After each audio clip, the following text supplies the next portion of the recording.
welcome, Shawn. How you doing?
So I would have streamed at 10 a.m. as usual, but I was just feeling incredibly tired. We're streaming now. I'm not really committed to a specific schedule, and I think it might also be nice for, people around the world are in all different time zones, and it might be occasionally nice to have people who normally wouldn't be able to tune in because it's like 1 a.m. where they are, be able to tune in occasionally. Also, could you take a look at my Treebeard deck? Yes. What's your username?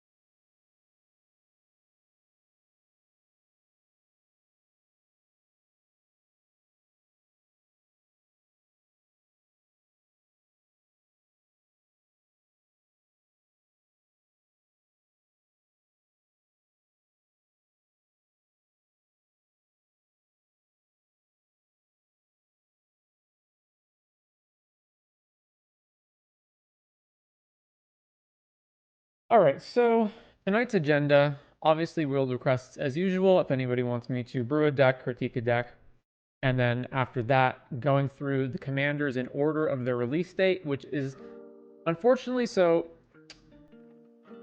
Over here on Scryfall, we can sort them by release date ascending. Unfortunately, any card that was reprinted will show up in order of however most recently that card was printed. So even if the card technically first came out in alpha, if there was a reprint of that card in a 2024 commander deck, it'll show up there. But I don't know of any better way to sort it, so that's how we're going to do it. There's not much on the wheel at this point.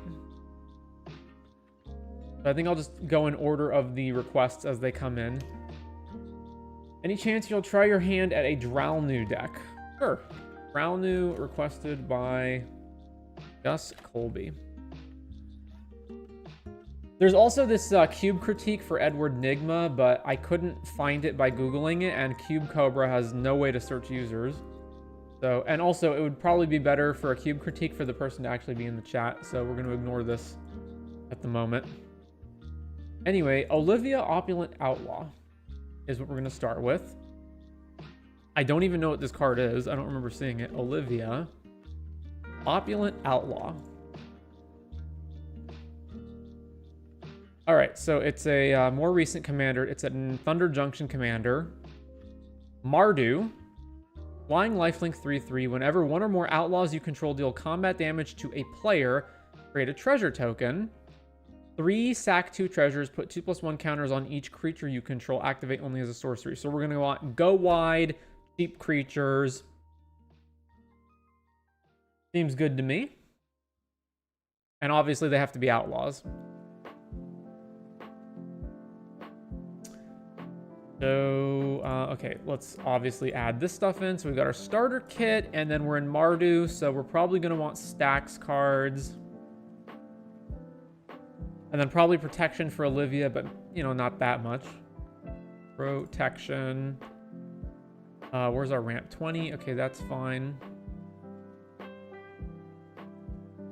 All right, so we're creature-based, so we're not going to want Deluge, Bowmat, and then I'm probably not going to want almost any creatures that are not in our Outlaw package. So Outlaws are Assassins, Mercenaries, Pirates, Rogues, and Warlocks. So let's get rid of Bowmasters. Let's get rid of, and obviously she counts herself. All right, Bolt Bend is not applicable for her. And then rather than Defense Grid, I think I would rather have Hand Disruption in this version. So let's get rid of Defense Grid, Galadriels.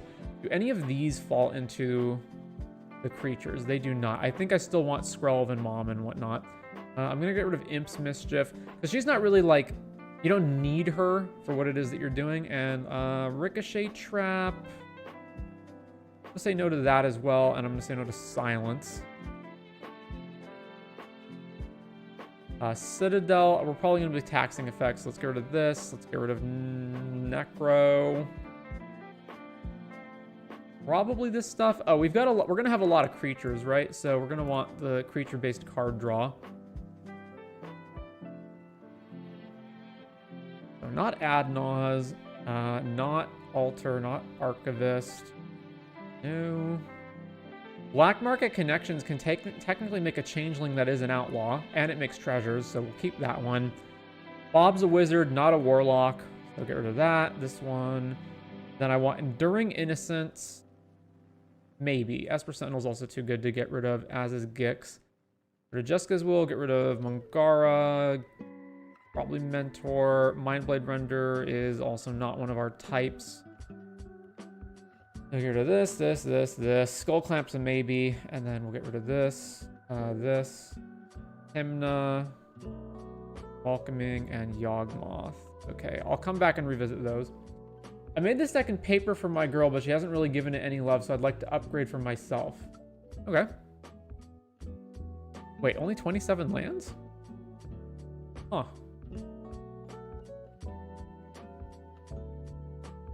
All right, well, that makes things easier. We got to get rid of Misty, because that's the one off fetch. Yeah. Why does Mardu combination specifically have less? So it doesn't have Grove of the Burn Willows because you're not in green, and it doesn't have Cradle, and it doesn't have any of the blue utility lands, and it doesn't have Beseiju. Okay, so that's why it's less. So then, let's see, lands that we're missing. Reflecting Pool, we're not going to use Pinnacle Monk. We're going to use Witch Enchanter. And Witch Enchanter is a Warlock, awesome. All right, so that fits in.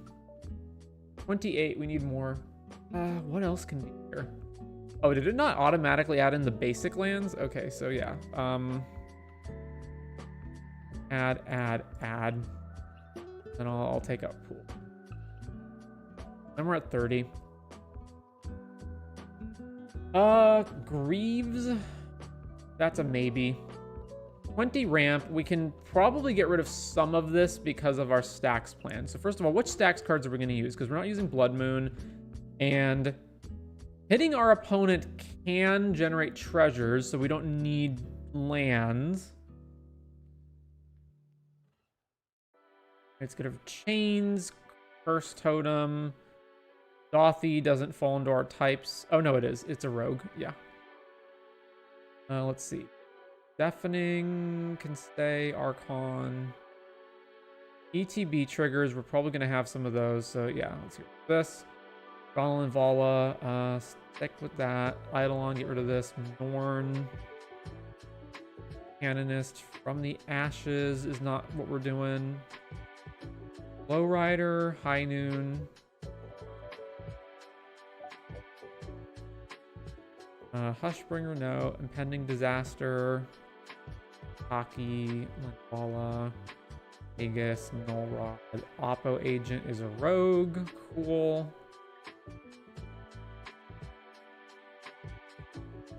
Get rid of this, get rid of this. And we've got Ravages, Rumination. Rule, get rid of Sphere, and then Spirit of the Labyrinth, Static, Stony, and then we've got Thalia. Tabernacle out, Thorn can stay, Corporate Orb out, Trinosphere can stay, get rid of Orb, get rid of Orb. Wingmare. And that's a lot of cards that are not outlaws, though. All right, Ragavan also being an outlaw is cool. Is Lotho? Lotho's a rogue, excellent. And then I got to figure out which of these Mana Rocks I'm getting rid of, if any. I think what I would rather do is before gutting this stuff, I would rather just add in all of the outlaws that we're going to want. Get rid of Ranger Captain. Get rid of all the, add in all the outlaws and then reevaluate which cards I want to get rid of based on which outlaws we have. And how is this removal? We can get rid of Chaos Warp, Wild Magic Surge, Swords, maybe Stroke of Midnight for sure. Deadly Rollick? I don't think I'd play that in this deck. Get rid of that. That's a lot of rocks. You going with Mass LD or something? We are going with Mass LD, but we also have our commander can generate treasures, so we don't even need our own lands.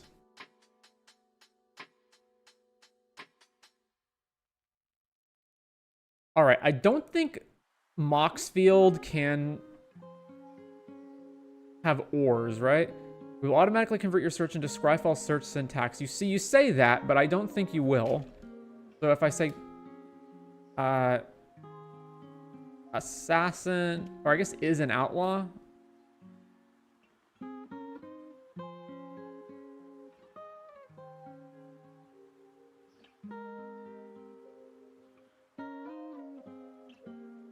Assassin or mercenary or pirate or rogue or warlock in Marduk identity.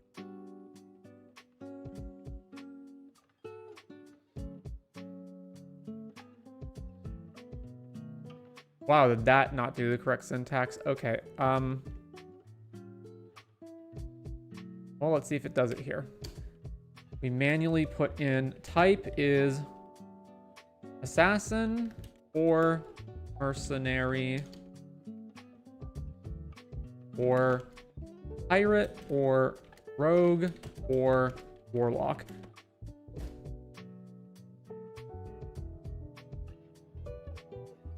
Oh, it can do it. It just can't do it from the start. Wow, that's a lot of results. And we can't do it by EDH rank, right? Oh, can we? Hang on.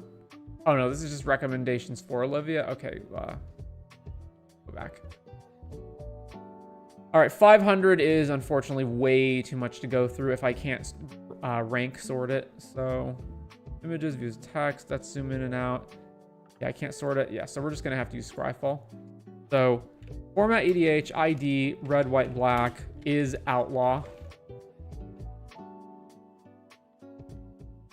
And then EDH rock rank. And I get more results?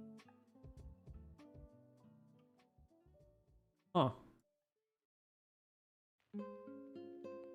Requesting a critique of my Atraxa deck. Quick Blaze 49, please, and thank you very much. Sure. Atraxa critique. Requested by Quick Blaze 49. And we're going through this right now. Rather than wheeling, I'm taking things in order tonight. So we'll get to them in the order received. All right, Cutthroat. I mean, we do have Skull Clamp and Yawgmoth, but that doesn't... I want outlaws that can attack people. So not Plunderer. Morbid. I guess Changeling Outcast is an outlaw that's also unblockable. So that kind of falls exactly in line with what we want. Changeling Outcast. Got Lotho. Grim Hireling is also a rogue. And does exactly what we want. Thank you very much for the awesome Storm deck build. No problem, Napoli. Orient Mauler and Mirror Entity I probably don't want. Captain Lannery. Captain Lannery. I guess Captain Lannery is like what? Technically a ramp card because it attacks and makes treasures. Technically.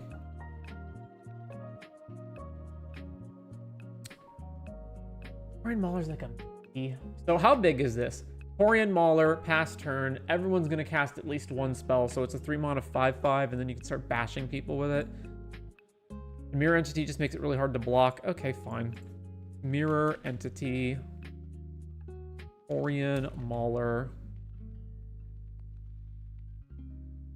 Rankle, you say? Player discards, each player loses one, draw a card, each player sacks a creature. No. Gaunty, also no. I'm much more likely to want my cards to be 3 and under so that they curve into Olivia. They have to be really, really good for me to want them to be higher than that. Varagoth, Bloodline, Pretender. Massacre Girl, Nighthawk Scavenger. This one flies. Number of card types among cards in your opponent's graveyard. So you're 100% going to have land because someone's going to fetch. And then somebody's going to cast an instant or sorcery. So you'll probably have 2 minimum. I might tentatively add that. Nighthawk, Scavenger. What's up, TentativeOrch? Pilfer, dies, make a treasure. No. Whenever another non-token creature dies... Create a 1/1 rat. Rats have death touch. We got Witch Enchanter. We don't need this. We don't need this. Port Razor, deal combat jumps to player, additional combat step, right? I know it's also involved in combos like with Kiki. I guess that's fine. We do probably want a combo finish of some kind. And we want to take extra combats. Oh, do I have Dark Ritual in here and Monovault? I should probably take those out. Yeah, get rid of Monovault and... I don't think I want Dark Pit.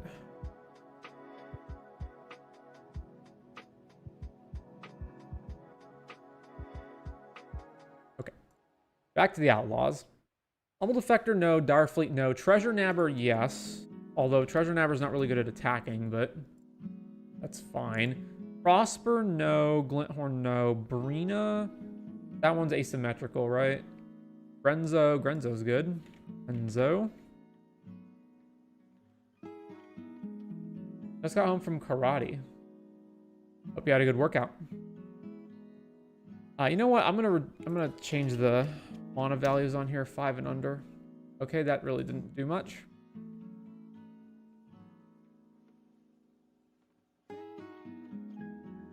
Ooh, we don't want Monarch stuff. What is this? Whenever a creature in opponent control dies, exile it with hit counter.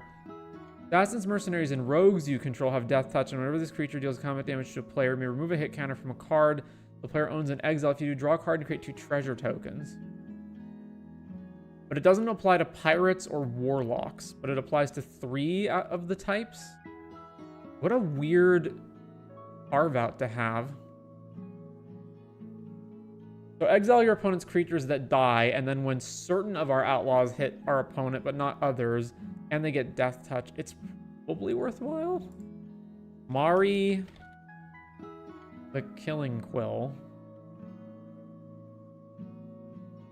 What would I even consider this as?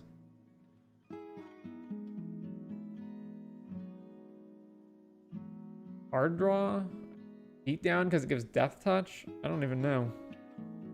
Nighthawk Scavenger, all it does is beat down. Not particularly well, but at least that's what it does. Like Changeling Outcast, the 1/1, so I'm not going to count that. Sedgemoor Witch cares about spells, and we're not doing that. And then Witch of the Moors, beginning event step, if you gained life this turn. Okay, we're not going to have enough things that get that. Captivating Crew, Gixian Puppeteer is whatever.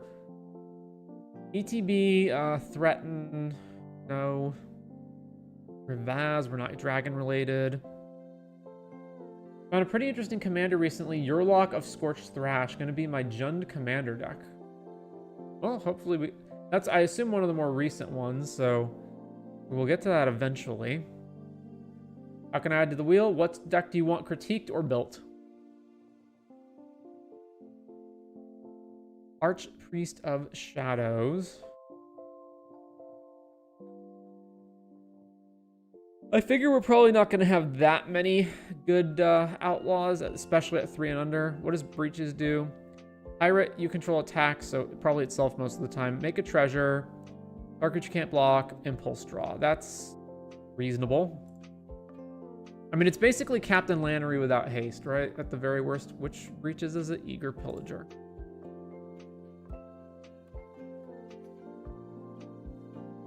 I haven't submitted it or anything, barely even have it built out. Do you want to submit it? You can if you want. Hobgoblin Bandit, da-da-da. The other Breaches specifically applies to pirates. Exile the top card of the opponent's library that was hit, right? I don't like that it's at 4. I mostly want Olivia to be the top of my curve. Kari Zev. So the Ragavan she makes is not a pirate, it's just a monkey, but she's a kind of hard to block pirate, but not that hard. So, nah. Agate Instigator counts? I guess we can do that. Agate Instigator. Tilda, Aven Interrupter, Swashbuckler Extraordinaire. This is the double striker, right? You make a treasure, and then whenever you attack, you can stack treasures. When you do up to that many creatures, get double strike. I don't think that's that good, but it directly relates to our theme. It helps beat down, and it spends treasures to give double strike on stuff. And when does Olivia trigger? It's deal combat damage, so it will increase the amount. Okay, yeah, so Swashbuckler Extraordinaire. Sure, if you can do a budget version about 150 USD or less. That might be difficult. I do think, so I've been trying to look at like budget versions of decks I have built, and it does look like you can usually get them down to like at least 300, assuming you mangle the mana base and cut all the staples. Jared Carthalian Monarch by Nboyer and Moxel. Specifically looking for your opinions on power and how to stretch low power to its best form. I don't know what that means.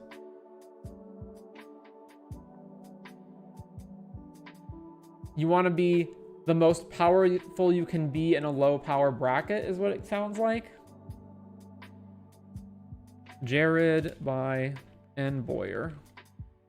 Once you read his card, it's pretty much obvious he's meant for more casual play. Oh, Yurlok. Yurlok. Budget. Let's say. I mean, I'm not going to build it on 150 budget, but I can tell you, like, okay, here's the deck, and then here's all the things to cut to make it budget. TentativeOrch.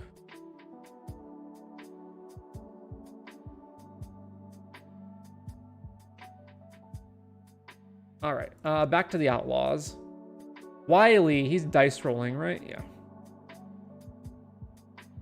Search for a plains. Claim Jumper is 3. I guess it's a way to ramp that doesn't involve artifacts.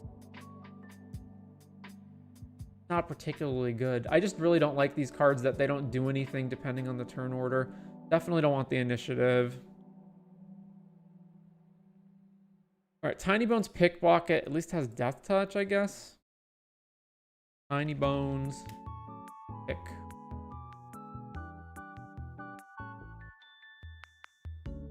Rebooter, no. Which one does this do? Spells you cast that target a creature cost 2 less.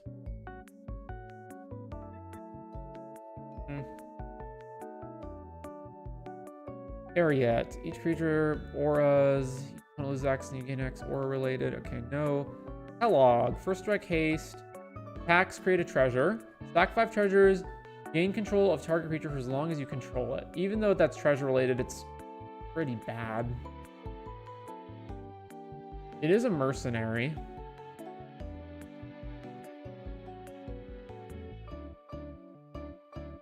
All right, Kalog it is.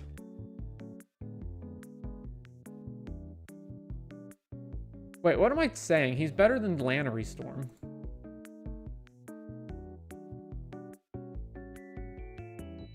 Yeah, okay. The most powerful version of a low-power ceiling commander that I made for casual play as opposed to more powerful decks I own. Gotcha.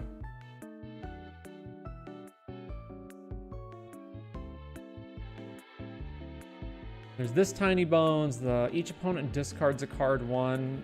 Not good at attacking, though, at all, like in any way. Each player loses a third of their life, including you. Yeah, and it's 5 mana. Rat-related. Each opponent's end step, the player creates a 1/1 with creatures you control attack each combat if able. So, no, that sucks. Hopeful Initiate is a Warlock. Does require that it get trained. Not really good to attack with this thing most of the time. If we had +1 counter, I mean, Olivia gives +1 counters, right? But 2 +1 counters on each creature you control. Feels like that kind of has to be in the deck then. Hopeful Initiate. Red Cap. Beginning of your upkeep, you may create a treasure. When you do create, opponent creates a tap treasure. Whenever this attacks, deals damage to defending player with artifacts they control. Does menace. It's a rogue. Gives us a treasure. Gives an opponent a treasure. Okay, sure. Generous Plunderer. Let's... This is also ramp. It makes a treasure every turn, right? Oh no, it makes a treasure on upkeep. I mean, it's basically ramp. Rock Caller. Each opponent loses life equal to, and you gain where that's certain types. Okay, not that one. I don't remember Callous Blood Mage being that good. I don't think it is. No. Dogged Detective. ETB Surveil 2. Whenever an opponent draws their second card each turn, you may return this from your graveyard to your hand. So weird. Death Touch and Haste, and it's a 1/4, and it can rummage.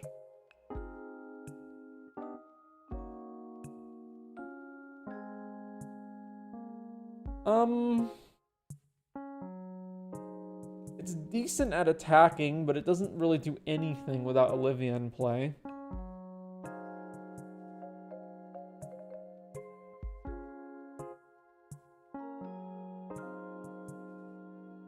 I guess I'm fine with that one. Moria Scavenger.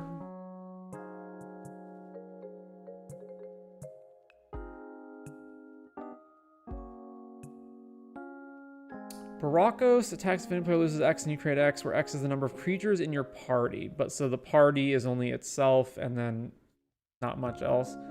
Jasper Flint. At the beginning of upkeep, exile X, where X is number of outlaws you control. Okay, so definitely Jasper. Laughing Jasper.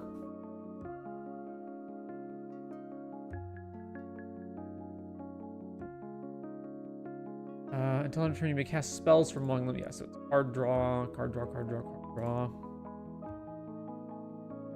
Beginning of each player's upkeep, sack a non-elf. Razorkin Needlehead is an assassin. All right.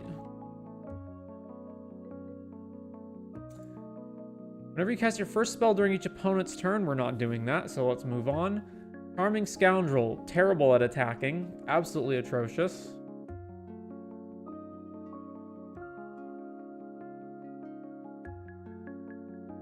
It's at best, what? A 2/2 with haste? Pirate theme. Fairy theme. Not this. Goblins and rogues cost 1 less? No. Attacks, it gets +1/0 for each land defending player controls. So, depending on turn order, probably at minimum 3. But it's just a big creature and it's not even that big. Let's skip that one. Same thing with Fathomfleet Swordjack. Then there's our commander. Hazel. Skip that. This one. Beginning event step, if you descended, create a treasure. Nope, skip that. Death Touch Afterlife. Virtus. Well, it does a lot of damage, but that's only if it gets through, and we're not good at getting through. Skulk. I mean, players can have like 1/1s that can block it, so I don't think this one is wanted either. This one has flying. Whenever one or more pirates you control damage to player, Francisco explores.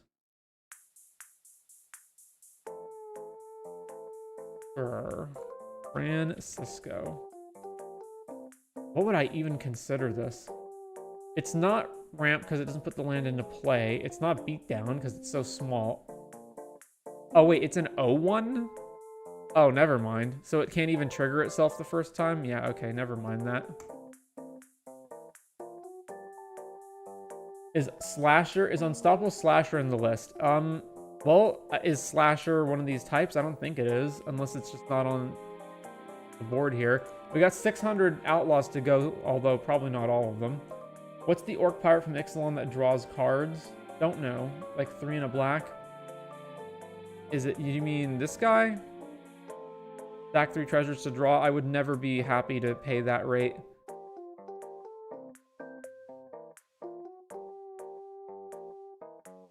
I don't want to exchange 3 treasures to draw a card. I mean, unless I was making a ton of treasures, but then I'm way ahead anyway. And then, and it itself is not good at doing anything else. If Slasher is an assassin, then yeah, Slasher will be on here. But we'll get to that. Arbaz Mirror. When it or another historic permanent enters, this deals 1 damage to each opponent and you gain 1 life. Now, we need guys that can actually hit our opponent. Double Strike. Oh, this is 5 mana. As long as it's your turn, other historic creatures have Double Strike. Nope. Going to the Black Rose. No. Rakdos the Muscle. I'm mostly not interested in the 5 mana ones. Or even 4 mana ones. Forsaken Miner. No. Boast. Sack another creature or artifact. It deals damage equal to 2 plus the sacked permanent's mana value to any target. Activate only if this creature attacked this turn and only once each turn. So we go cast, swing, sack, something, deal between 3 and 4 damage to something.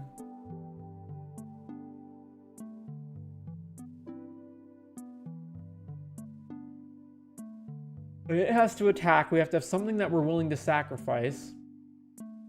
And we can only do it once. Doesn't seem great. Unstoppable Slasher is an outlaw? Sure. Unstoppable Slasher.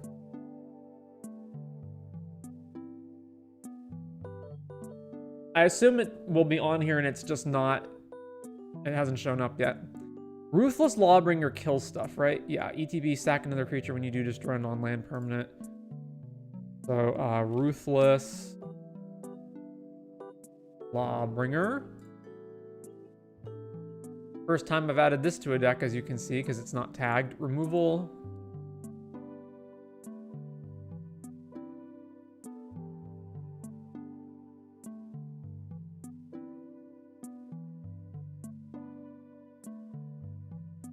Severus.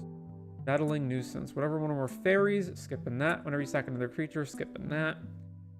Attack to each combat, it's 4 mana. You know what? Let's, the only card that I added that was more than 3 was just the Port Raiser, right? We can severely reduce the amount of bullshit that we're going through, but if I just say cap it at 3. I think the overwhelming amount of 4+ creatures I would not care to use. Alright, Vine Lasher is not good at getting in. Shadow Alley is Intimidate, not great. It's +1/0 for each other assassin you control in each assassin in your graveyard. Deals combat damage to players to X, where X is the amount of damage it dealt. Nope.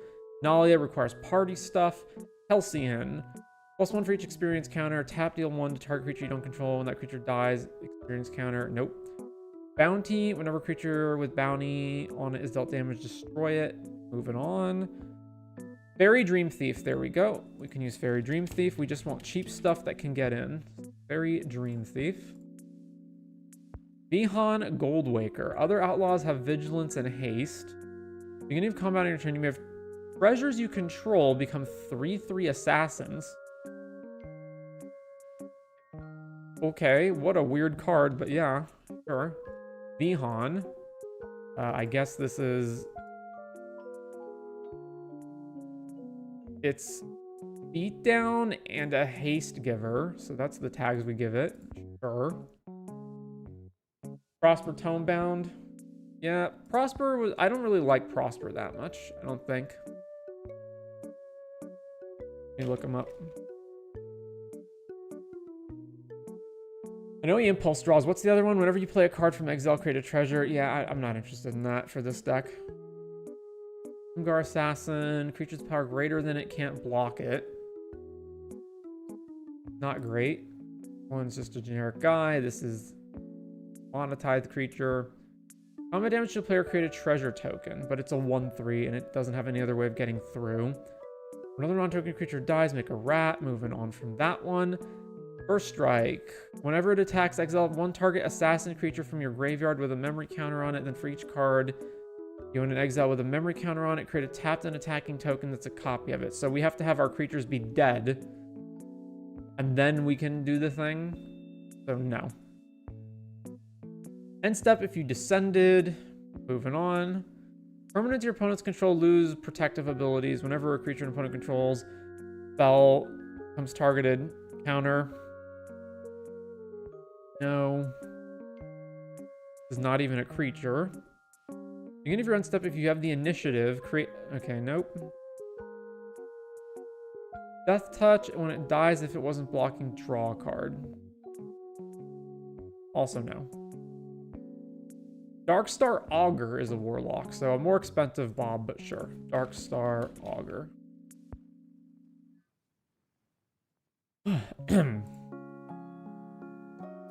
Hervek, we're not spell related, right? Oh, it's just black cards, period. I still think we don't want that. This gains your choice of flying, among other things, but that's just so bad. Just moving that along. Robber of the Rich, while it does have haste, it doesn't have a good way of actually getting through, so moving that along. Osteomancer Adept. No. Cruel Claw, also no. First Strike Haste, nope. Needs to have flying or unblockable. There's Slasher. Flying or unblockable or something like that. First Strike.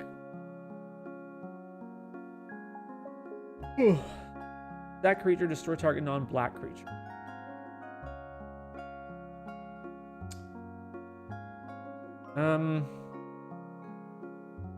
I'll pass. First strike, and you can sack an artifact or creature to goad something. That'll be a note. Other creatures you control enter with an additional +1 counter on them for each opponent who lost life this turn. Whenever you cast a lizard. Okay, moving on. Kite Sail, Freebooter, no. Equipment costs less. Moving along from there. Whenever this creature deals combat damage to player, create that many tapped treasures. But it's a 3-mana 2/2, so, you know, not so great. Whenever a player casts their second spell, deal 2 damage to that opponent. Target opponent. Also not good at getting in. We need ones that are good at getting in. Flying and Death Touch, but for 3 mana, also bad. Haste. When it enters, search your graveyard library for Spear of Leonidas. Put it onto the battlefield. Whenever a creature you control with a legendary equipment attached to it deals combat damage to the player, draw a card. Does Leonidas Spear auto attach? Leonidas. It does not, and it equips for 2. So mainly you're looking to give something double strike. No, I'm not gonna do that one.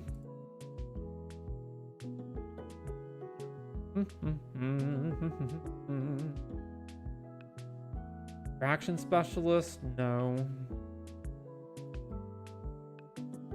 Destroy up to 1 target artifact. Sure. Outer Ganger.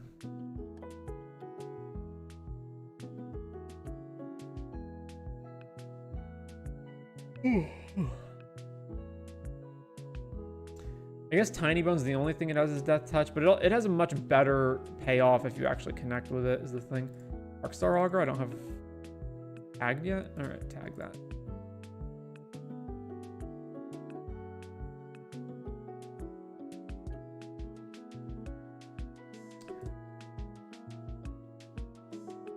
Remember another outlaw, ETB, deal 1 damage to an opponent. No. Die, make a treasure. Also no. Attack rummage. When you rummage a non-land, make a junk token. No. Menace is harder to block, but not unblockable.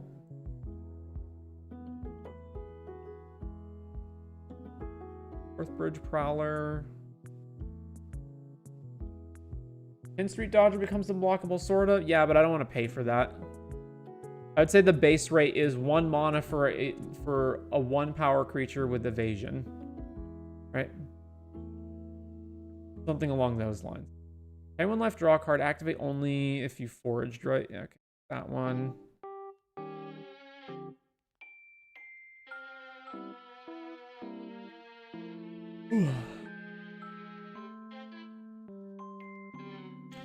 I assume this is where we're going to start getting the dregs. At the beginning of your second main, if an opponent lost life, exile the top 2. Choose one of them until end of turn to replay it.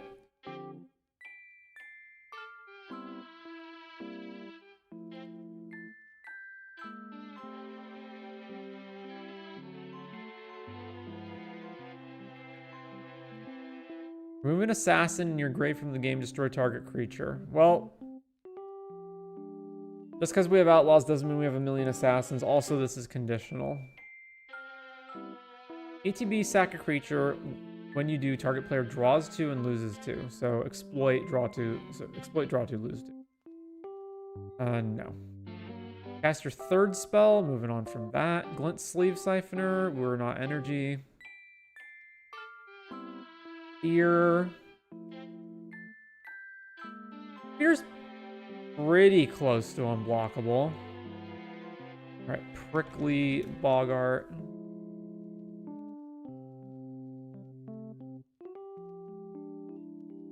Swashbuckler Extraordinaire for double strike. Got it already. Yeah, we got that one. Double strike and connive. No.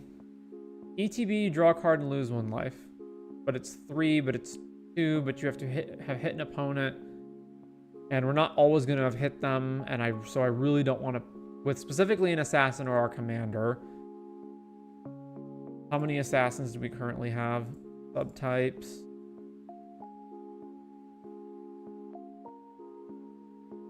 We have 4. Yeah, so no.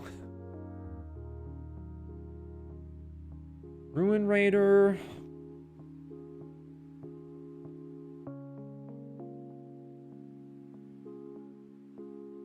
Oh, man.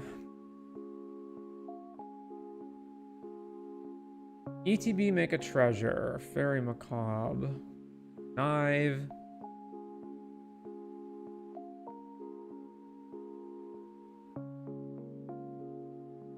Alright, these are... oh, Brazen Collector. That's actually a good one. Brazen Collector.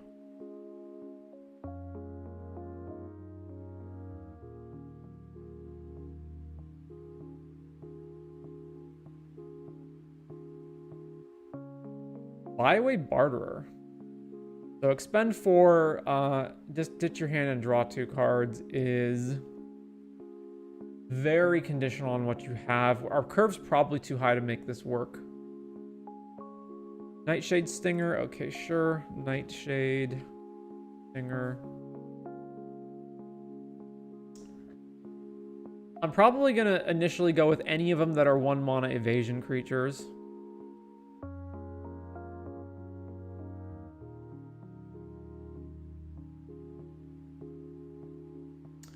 Ruin Raider was the Orc Pirate that I was talking about earlier. Just card draw for attacking, but it's like a 3/2, right? Ruin Raider. Beginning of your end step, if you attack with a creature... oh, you don't have to attack with it. Reveal... so it's Dark Confidant if you attacked. I don't think that's worth it. Actually, no. That probably is worth it. Alright, changed my mind. Ruin Raider. Card draw. We lose the life, right? Yeah.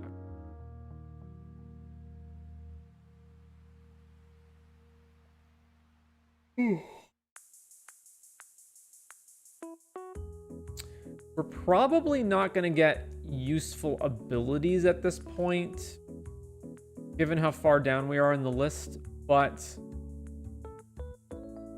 Like, we're probably not going to find any more good ones, but I could potentially find, yeah, like Nurturing Pixie. I don't want to bounce one of my things, though. So, oh, it's returned up to 1, right? So you don't have to? Okay, yeah, so it's just fire. Nurturing Pixie.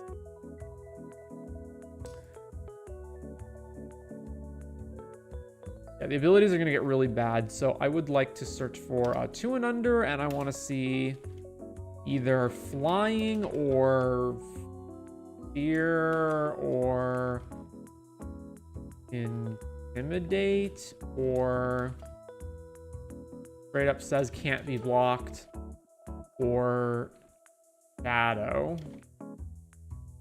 Is that everything? Horsemanship, I guess.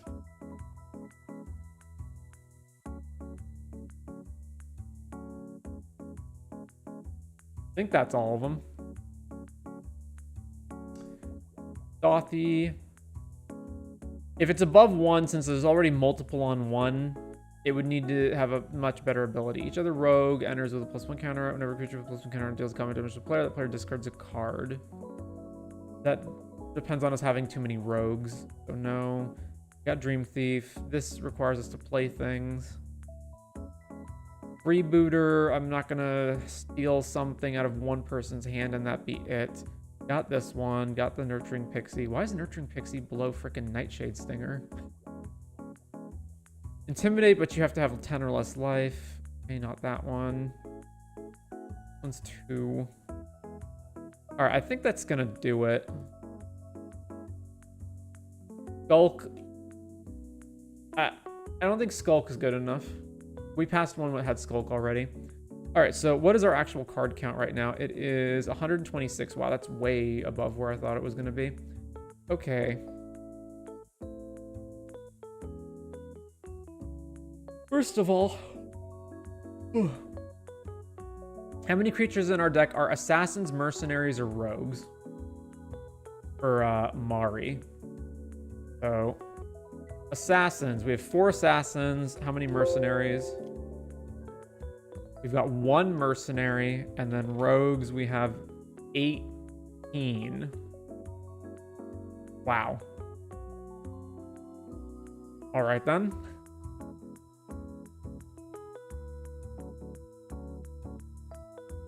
What does she do? Death touch everything, and then if we hit them, we have to remove a hit counter. Okay. Odds that Tiny Bone gets through plus has something relevant to take is not great.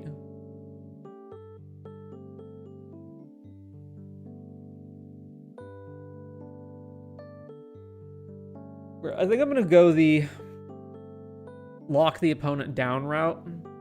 So, oh, I should also look for add. If any of these are mana related. That is Brazen Collector. None of the other ones are, right? Opponent lost life, add black and red. Yeah, not. Alright, so I'm thinking that we get rid of all of our mana rocks except the very best ones, and then just play Stony, Null Rod, Kataki, and increase our land count. So get rid of... And we have like a number of creatures that make treasures. Oh, I should look at treasures as well. Treasure. Ragavan, Lotho, these ones have to die. Coin flipping. This only makes 1 treasure. I guess I should say at the or whenever. Beginning of your end step, if you descended treasure, deals combat damage to player treasure, and it's a 1/3, and then attacks, you may pay 1 if you do create a treasure. But it's just a 2/1, and otherwise has no abilities.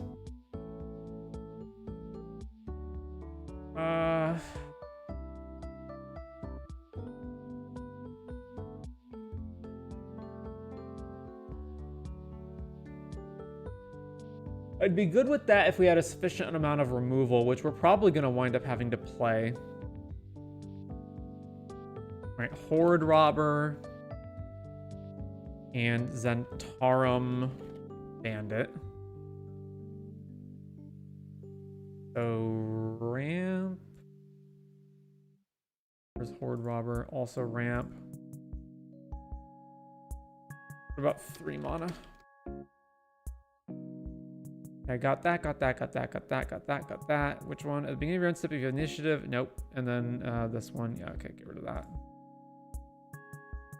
So get rid of the artifact ramp. So this is gone, this is gone, this is gone, this is gone. Keep Soul Ring, kept Smothering Tithe. We're gonna have taxes, so probably cut it. Signet, Signet. Ornithopter is a creature, but we're gonna run Stony. So this, Opal, Mindstone, Liquid Metal, Belwar, Cold Steel, Boros, Arcane. And then add back in Stony Silence and Kataki. And that's probably good enough. Everything 4 off the table. The deck makes a lot of treasures, so there's usually a lot of excess mana. I can look that up. I was mostly not wanting to have 4s because I wanted to curve into Olivia. We have some 4s like Grim Hireling. I don't think we want Pitiless Plunderer though, unless there's a specific combo with it. So here's all the best 4 and ups. I did add Port Razor as one of them.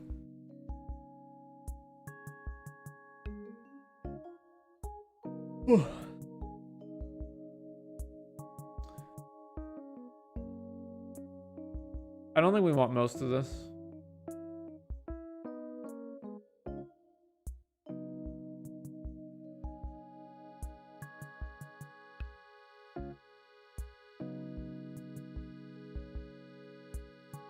Yeah, I don't think we want most of this. What does Lord of Pain do? Opponents can't gain life. Whenever player casts their first spell each turn, choose another target player. Damage. Yeah. Stony Silence in a treasure deck. You know what? You are correct. I did not think about that. I think we still keep Kataki though, right? The reason I wanted it was because if we cut all of our artifact ramp, it means that we can play Stony. But since we're not doing that, then there's no reason to cut the artifact ramp. So let's add the ramp back. I'm gonna have to cut a lot when I do that. Okay, but let's just do it. Ramp. Are we at 44? Yeah, let's get rid of a lot of this. So let's get rid of the Signets, the Diamonds, the Cold Steel, Deep Gnome, get rid of that. Get rid of the colorless stuff. The Myrrh. Obviously, Heartless Summoning has to get out of here. Get rid of this. Iron Myrrh, Liquid Metal, Monacan, Diamond, Millican, Mindstone. Amber out. Opal out, because we're not going to have enough artifacts. Get rid of this one. Keep Ornithopter, Signet, Plague Myrrh. Oh, I forgot Facebreaker. How did I forget Facebreaker? Signet, Tithe, Talisman, Talisman, Talisman, Thought Vessel. And then we still have 17, dubiously, because some of this is based on, well, a lot of this is based on random outlaw creatures. Probably not hold on to the treasures past the turn. Probably not. Plus there's Olivia, right? Sack the treasures to pump our team.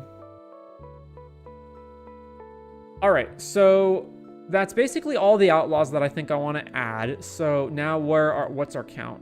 We're at 118, so we obviously need to get rid of a lot of stuff. So the usual rule is that you want to keep at least one non-creature removal spell that can blow up artifacts and enchantments. Because if your opponent has like a Torpor Orb, then if if all your stuff is like Loran, then you can't get rid of it. That said, we don't need both Snuff Out and Swords. So between the two, I'll take the one that's cheaper. And then, is this a Yawgmoth deck? We have a lot of excess creatures, but I don't think so. We have ways of drawing cards that aren't Yawgmoth. We have a lot of ways of drawing cards that aren't Yawgmoth. Let's get rid of that.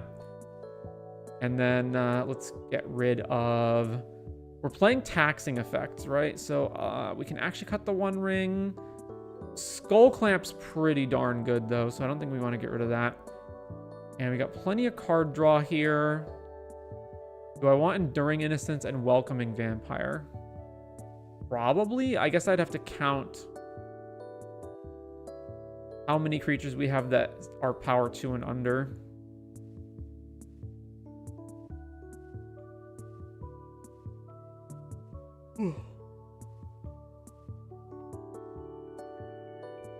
Actually, do I even need Snuff Out? You know what? I don't. And then we'll keep Fragmentize as our one thing that hits stuff. Lightning Greaves for Olivia. Olivia doesn't have haste, but plenty of other stuff has haste. Let me get rid of Duress and Thoughtseize and Greaves. That's a maybe. Definitely keeping Fire Covenant. Does this deck want Enlightened Tutor? Can probably bin that as well, right?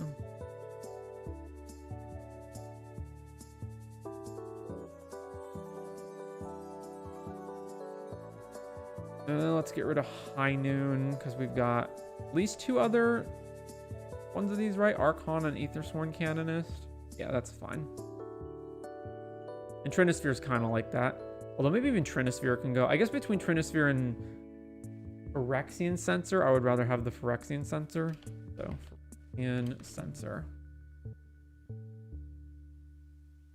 17 ramp, 30 lands, that's fine. Alright, Agate Instigator is a rogue. It's also not good at actually hitting opponents, though. Although we do have a bunch of guys, but I don't think I want it. Get rid of that.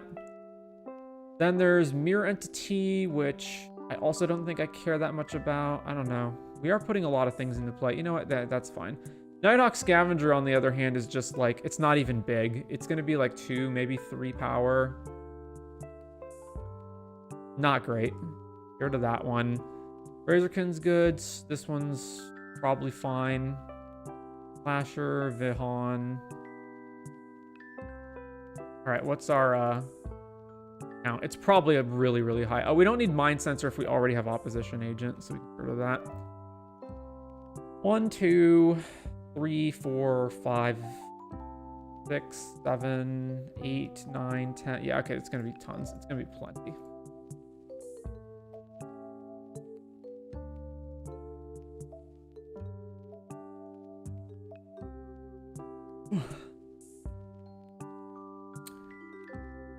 So we've got Skyclave and Lauren and Ruthless Lawbringer. So I'm going to get rid of the ones that are off our types just for the flavor reasons and because we've got like plenty of removal already. Get rid of this, get rid of this. So that leaves us with Lawbringer and Powder Ganger, which are obviously not as able to hit stuff. Hopeful and shit can hit a bunch of stuff though. Ramp's good. Stacks is, let's see, Ravages, Armageddon. Adrenaline Vol is probably pretty good. Taxing Dudes, Impending Disaster. We might not need all 3 of them, though.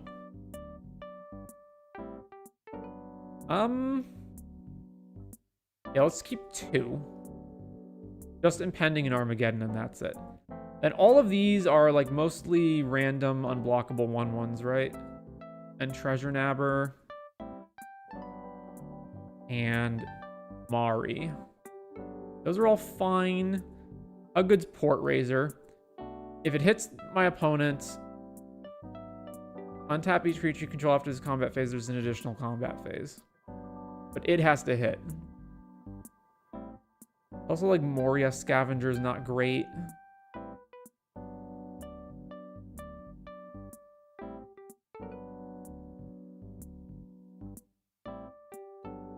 Would I play this just for its rummage? No, I wouldn't. So I'm playing it as a 1/4 Death Touch haste, and I don't think that's good enough.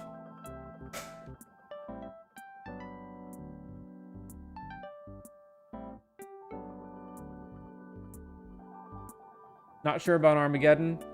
I like it because we can go wide and then blow all the lands up, and especially like if we've got Olivia out, we can generate treasures off of hitting our opponents. So we'll have mana and they won't. Allegedly. They also will have Mana Rocks, probably, or Mana Dorks, probably. But that's not entirely the case. Also, mass land destruction works really well with taxing effects.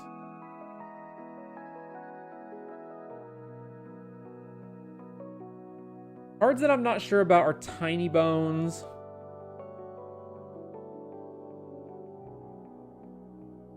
Yeah, let me get rid of Tiny Bones. Probably want all the ones. Treasure Nabber's another iffy one.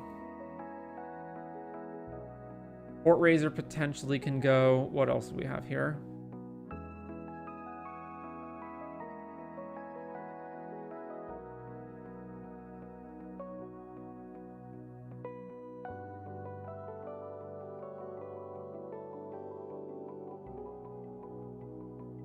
There's all the beatdown ones. What about card draw?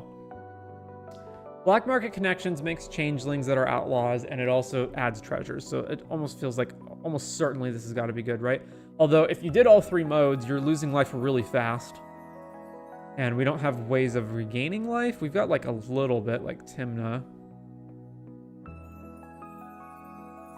Breaches, Darkstar Augur. During Innocence, Esper Sentinel, Gix, Renzo, Jasper Flint, Rune Raider, Skull Clamp, Timna, Vampire. And then we've got these ones. We can get rid of Greaves, I think.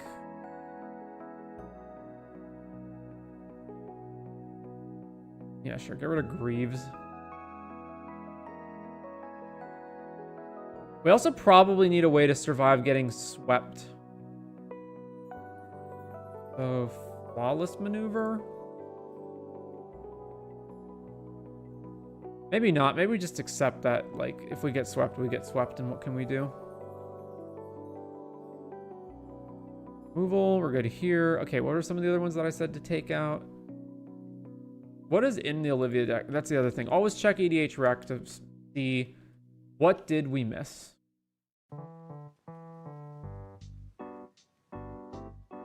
Back in town. Return X outlaw creatures from your graveyard to the battlefield, but you're paying a bajillion for that, so... Nah. Create 2 treasures. It's 5 mana. First spell you cast each turn that mana from treasure is spent to cast. Cascades. Whenever this or another non-token creature enters the battlefield under your control, you create a 1/1 tappy mercenary guy, and then who cares about the other ability? Each outlaw creature card in your graveyard has Encore X, where X is its mana value. That's another one where it's like, I understand why they're playing it, but I don't think we want it. I've already looked at this dude.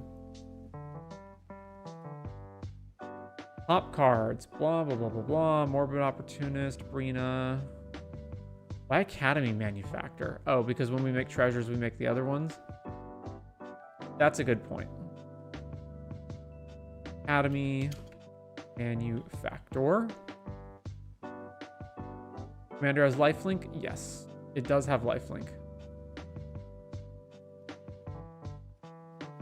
Shoot the Sheriff. That sounds more just like flavorful themes than anything else.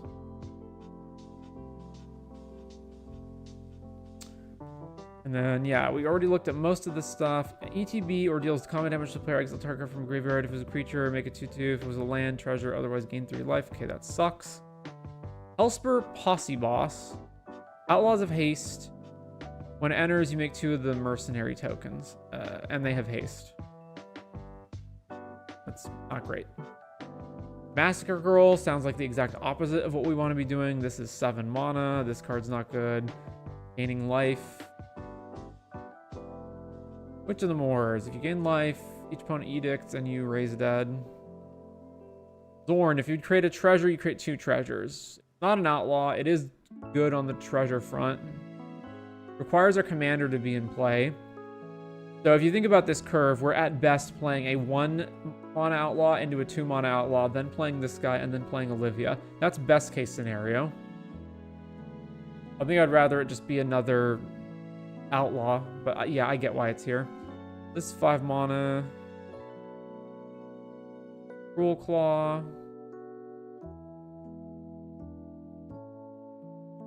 Vile Smasher. Outlaw. Oh, we looked at this one.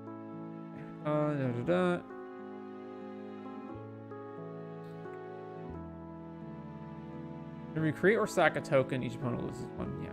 Nope.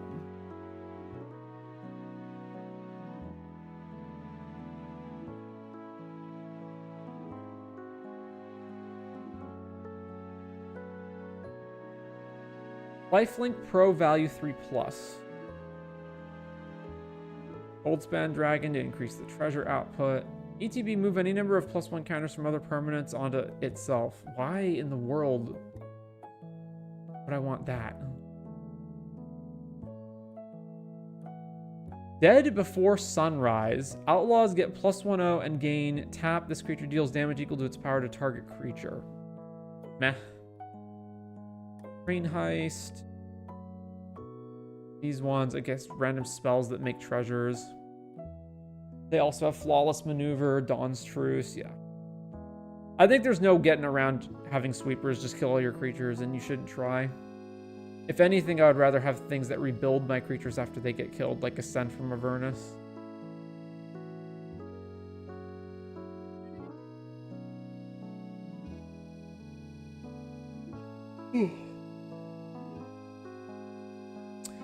Form a posse. Create X mercenary tokens. All right, moving on.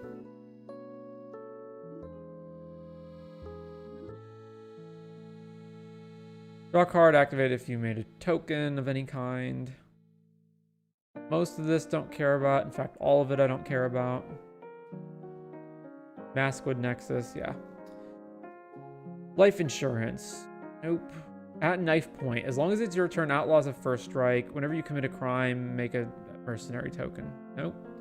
Legendary creatures have Convoke. Whenever your commander attacks, make a mercenary token. Oh yeah, Bitter Blossom. The tokens are rogues. Yeah. Bitter Blossom.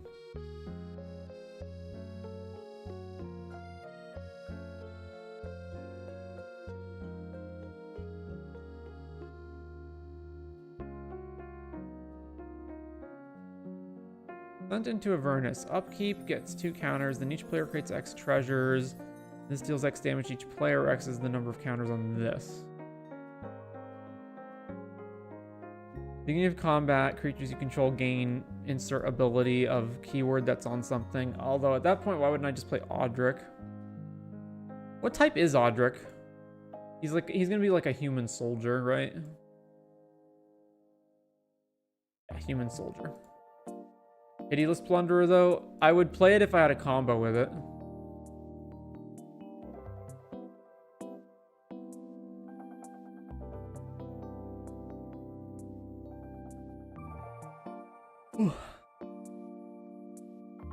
Alright, and that's that.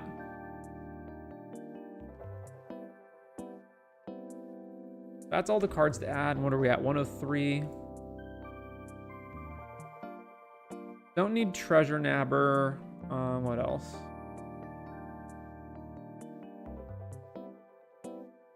Cutting from here. Could cut Dralnu and Vala. We also have 3 Rule of Law creatures, but I think that's fine. Also possible we just straight up don't want Armageddon because Impending Disaster is cheaper.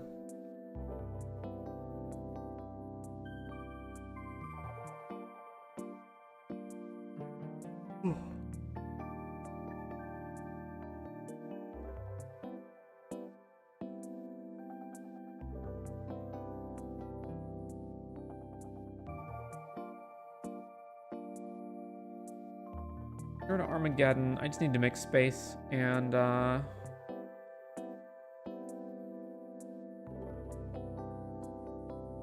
any more of the stacks cards.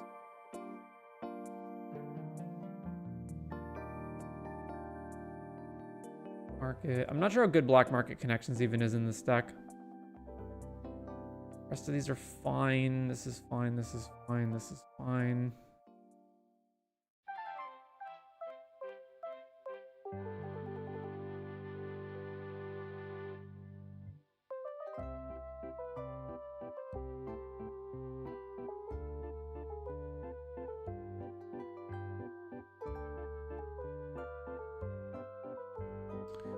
Man, this last cut's really hard.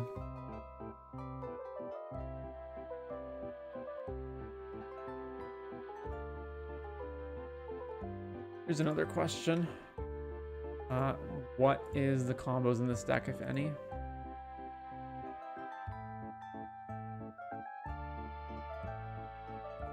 No combos found, but if we add these cards, we will have combos. Okay, so Calamity plus this, Dark Covenant plus Imidane plus something else, Stranath plus Urabrask.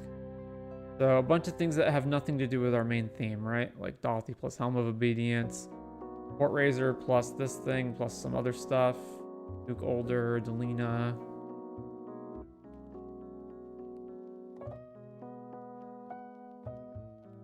And I'm fine not having combos. I would just slot one in if it was easy enough. All right, yeah, so no Pitiless Plunder. So we're just down to cutting one card. Make sure this is... one card to go. Maybe cut one of the 3 Mom effects.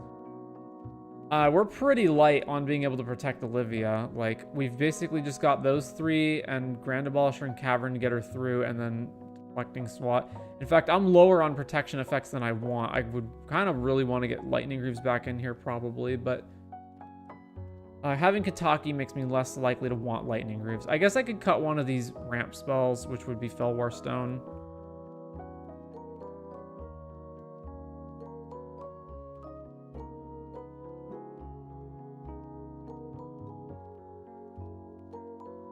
All right.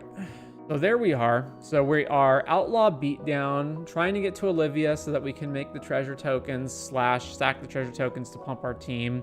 But we don't need Olivia because we've also just got generic beatdown stuff going on. And we also have plenty of creatures that are not outlaws because they're just good with what we're doing. So things like Gix and Timna, for example, are not outlaws. We've got some evasion outlaws as well that can just get through, like Bitter Blossom and all these 1-drops. Lots of stacks, because obviously we're going to want that. We're specifically avoiding Null Rot or Stony Silence effects because we want to be able to activate our treasures. And then the rest of this is probably fine. Yeah, I think we're a little light on the protection effects specifically.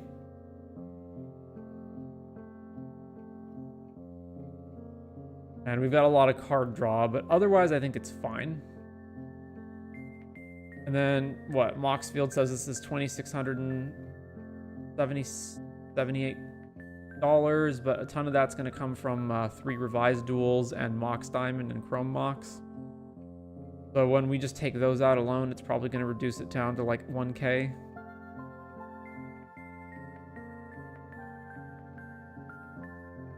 All right, I think that's good. Yep, there's the Olivia Opulent Outlaw deck. So let's post that link in the chat. Olivia Opulent Outlaw. Here's the link.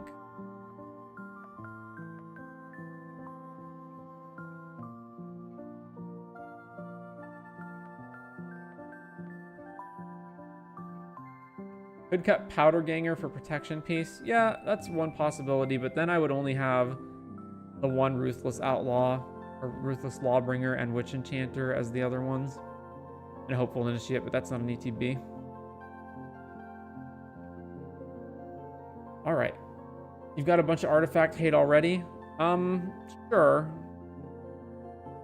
I think I'm fine with this list as it is.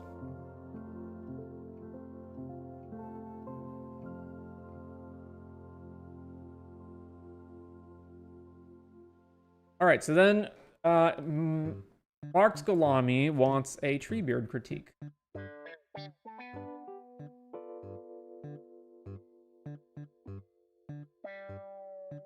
Treebeard. What is Treebeard? 4 mana, 0/5, Trample Ward 2. ETB, create 2 foods. Whenever you gain life, put that many +1 counters on target halfling or tree folk. So it's another one of those half and half tribes where it cares about 2 different tribes. I've looked at tree folk before and they absolutely suck. So I can't imagine there's too many tree folk that care about this. And then halflings are basically only from Lord of the Rings and Lorwyn because they don't show up anywhere else, right? So you're also going to be very limited on how many halflings you can play.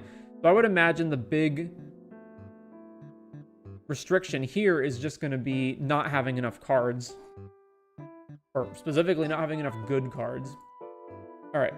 Tags. No. Types. We've got 37 lands, including modals. Again, a lot of these lands are bad. You have too many basics. You have too many lands, period. And then I don't want to say that every single time, but I kind of have to. Then we've got, all right, sideboard ignore. I don't know why Esper Sentinel's over here. Is this just like, you think the cards are too good? Because otherwise Esper Sentinel should be in the deck. Same thing with Trouble in Pairs, probably. Okay.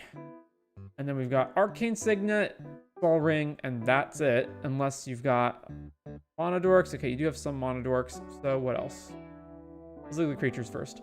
Arwen, Avacyn's Arwen, really? Avacyn's Pilgrim Delighted, Felidar Sovereign. Okay, so you're doing life gain stuff. I don't think this commander is... I mean, he obviously cares about life gain. He doesn't help you gain life other than the food tokens, but those are inefficient, but whatever. Goose, Heliod, Elysian Caryatid. I see you're specifically avoiding combos, because otherwise Walking Ballista would be really easy to slot in here with Heliod. Hutzel, Llanowar Elves, Ollenbach Escort. Back it, target creature you control with a +1 counter on it, gains lifelink and indestructible until end of turn. This seems atrocious. Owlbear Shepherd. Beginning event step, if creatures you control have total power 8+, draw a card. With your 05 commander? Really? I'm looking at the other cards here, that not a lot of power. Prize Pig. Mostly just a Monodork, right? From what I remember. Sam makes food. Selfless Spirit, Sarah Ascendant. Splendor Mare. So bad. Steel Seraph. Gaffer, Tranquil Frillback, Witch Enchanter. I plan on putting them in the future. Gotcha. Esper Sentinel, yes. Trouble in Pairs, yes. Archivist of Ogma, yes. The other ones I don't think are necessary.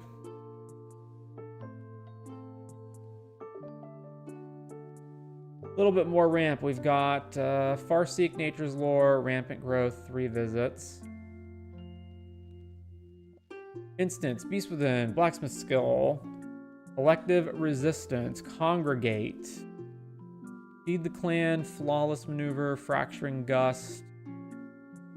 Okay, so that's why you're so low on artifacts, I presume. Generous Gift, Heroes Reunion, Hunter's Insight, Inscription of Abundance. Horns Escape, Predators, Rapport. Target creature you control, gain life equal to that creature's power plus its toughness. Why do you have these things that care about power? Hardly anything in your deck has power. You've got Sarah Ascendant and then basically nothing.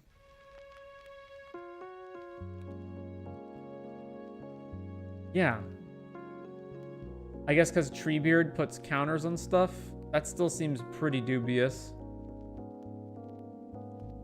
Lauren's Escape, Predator's Rapport, Reprieve, Return to the Wild Speaker. Riot Control, gain 1 for each creature your opponents control, and Fog. That seems so horrible. Sheltering Ward, Snakeskin Veil, that's Hexproof, Soul's Grace. Gain life equal to target creature's power. Ugh, so bad. Swords, Tameo Safekeeping, Tyvar Stand, War Report. Gain life equal to the number of creatures on the battlefield, plus the number of artifacts on the battlefield. Alpha Authority.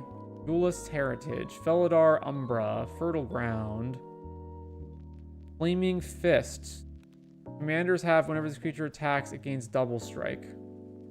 On your 05 commander, I get that you have lifelink. I don't know, maybe I'm drastically underestimating like how many counters you're gonna add to this guy. Another problem you've got is if you care about the life gain, like you play your commander. You gain life, you put a bunch of counters on it, somebody kills your commander, now you got to do it all over again. So not only do you got to recast your commander, but now you've got to gain life on a second go around so that you can get the counters again. Did that many? Yeah, put that many. Okay. Umbras are also not good. This one at least gives lifelink though. Let's see. Sheltered by Ghosts, Spirit Link, Sylvan Library, Well Rested. Supposed to be a Voltron deck? Okay.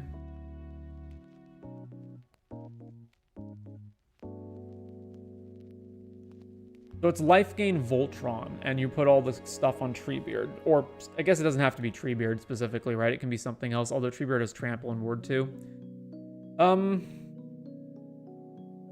Okay, yeah. First of all, fix your lands. Go down lands, like by a lot. Go to 30-ish. and cut the lands that suck, like all the colorless ones and the ones that are forced to enter tapped, and then like weigh down on how many basics there are. Especially if you're gonna play like multiple basics, skew way more towards green because your green stuff that fixes the colors for the other ones. So it's way better if you start out with more forests than plains. You have all the cards that are just straight up bad. You're also missing some of the best life gain cards that exist. How much ramp do you actually have in total? 1, 2, 3, 4, 5, 6, 7, 8, 9, 10, 11, 12, 13. Play more ramp.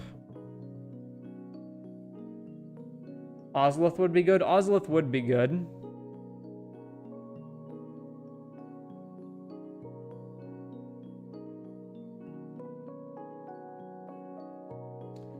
So yeah, if you're doing Voltron stuff, then you need to... I don't know why you're not playing all the moms. You don't have any of them. Mother of Runes, Giver of Runes, Skrelv. You don't have any one of those. Indestructible is not what it used to be, and you cannot count on that protecting your guy. The best ones are the super cheap stuff that gives your stuff either protection or hexproof, and then phasing is the other best one. But the phasing cards usually cost more. Except for Galadriel's Dismissal, which you have over here in the not added yet column.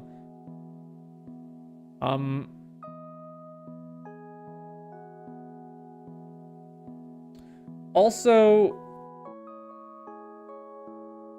so between all of the like 1 mana instants that can protect your guy, you want the ones that leave behind improvements more so. So for example, Blacksmith Skill is a temporary pump, Lauren's Escape scries, and then there's cameos where you gain life, which is fine. Tyvar's, which this one only really matters if you've got like an infinite mana combo or something, so the X matters.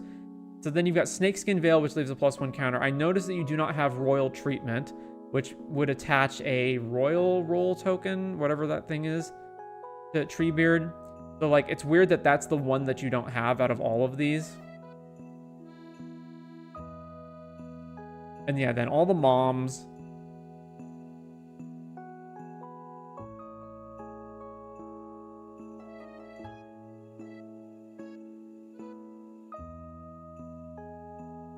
I get that you want lifelink and bursts, but you should also play the cards that are the best lifelink one at a time. So yeah, you're also missing a bunch of other ramp cards, like even really, really cheap bulk stuff like Elvish Mystic. However, the big ones that I would be focused on since your life gain are...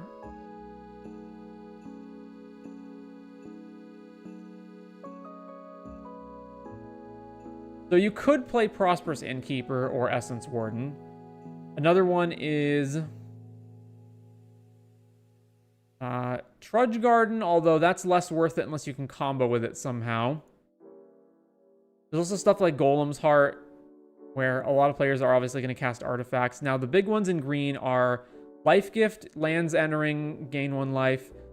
And then, more importantly, Thought Leech, whenever an island an opponent controls becomes tapped, gain 1. Power Leech, same thing, but instead of islands, it's activating artifacts. And then Roots of Life, choose swamps or islands. Whenever a land of the chosen type an opponent controls, this should say, I don't think it's a target. I think it's any opponent on the Oracle text. So gain 1 from here as well. What else? Like, those are the big ones. There's also Spectrum Sentinel. Whenever a non-basic land enters under an opponent's control, you gain 1. More relevant just because it's so cheap at 1 mana.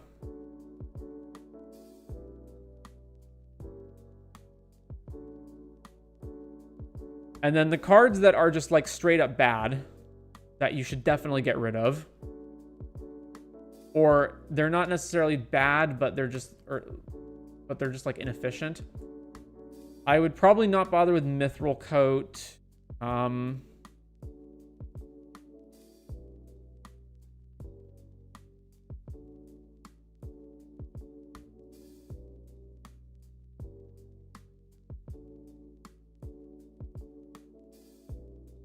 Yeah, probably not bothering with Mithril Coat. Then let's see, enchantments.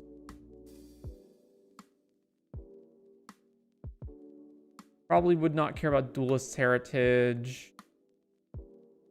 Let's see. Flaming Fist. Okay, so you're trying to just give your guy double strike. These are okay.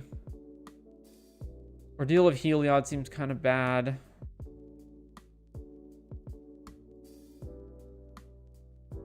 Seems bad. A lot of these, like, all the creatures stuff matter. Seems kind of bad as well, like War Report. 4 mana. Description of Abundance. You don't have Stroke of Midnight in here, but you do have Generous Gift and Beast Within, and Stroke of Midnight is the best one of those 3. What else?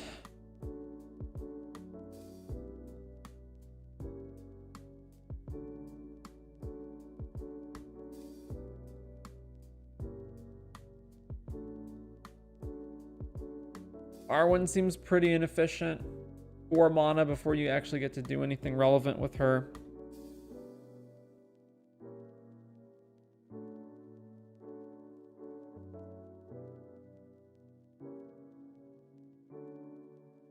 I don't know if you're intentionally omitting Ballista because you don't want combos like that, but if that was not intentional, then you should add Ballista. Allenbach Escort seems incredibly bad. Like, so bad. Owlbear Shepherd also seems pretty bad. Getting food, like Sam, is an incredibly inefficient way of gaining life. So, like, Sam also doesn't seem great. Blundermare is definitely not great. Steel Seraph, probably not great either. I feel like there's probably better life linkers that you can pick besides these. Obviously, you already have Sarah Ascendant. And then Trakel Frillback's another one where you're spending 4 mana to gain 4 life, or, you know, hypothetically do other things as well. But there's just better things to do here. And then I would want more, probably removal. I don't think you actually have that much removal. You've got, like, Sheltered by Ghosts, and you've got Sheltered by Ghosts, Swords, and Fracturing Gust, Collective Resistance. Actually, no, I guess you have Beast Within and Gift, right? So that's 6.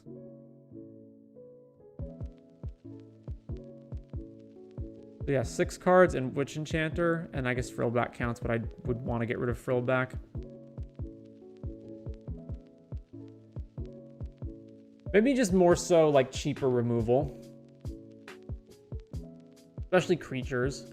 And I see you have no stacks here at all, which again, stacks doesn't necessarily mean mono denial. Like, I get that a lot of groups don't like mono denial. A lot of groups, they don't want to play against Armageddon and Thalia and whatnot. But I think still, if you're in green-white like this and you don't have a lot of ways of casting tons of things in the same turn, you should almost always just be playing Rule of Law in your white decks to keep the... Because even if your focus is, I'm going to cast like 1 to 2 things a turn to make my Treebeard really big, there's other decks that are like the Izzet Spellslinger, the Grixis Control decks, the decks that are going to play cantrips and storm cards and are going to play lots of different things. And you want to be able to make it so that that is mitigated, so that your 1 to 2 spells a turn is equal to your opponent's same thing, and that they're not burying you in card advantage. Do you think Scurry Oak would be a good combo? Yeah, Scurry Oak plus Rosy Cotton. That's an easy one to assemble. Heliod Ballista, because you already have Heliod anyway. Anyway, hopefully that was helpful.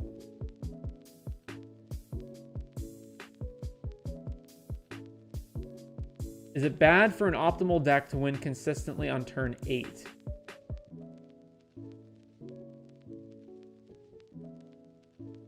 All right, so I don't mean you to take this the wrong way, but your question doesn't make sense. Unless I'm just misreading it. You know what? I'm going to say that's on me. That's my bad. I'm really, really tired. Let me see if I can let me see if I understand what you mean. I think what you mean is if you have a deck that you are attempting to make it like the highest power level that it can be, is it bad that it's not winning before turn 8? Is that what you mean? It was great. Thanks for the insight. No problem, Veter.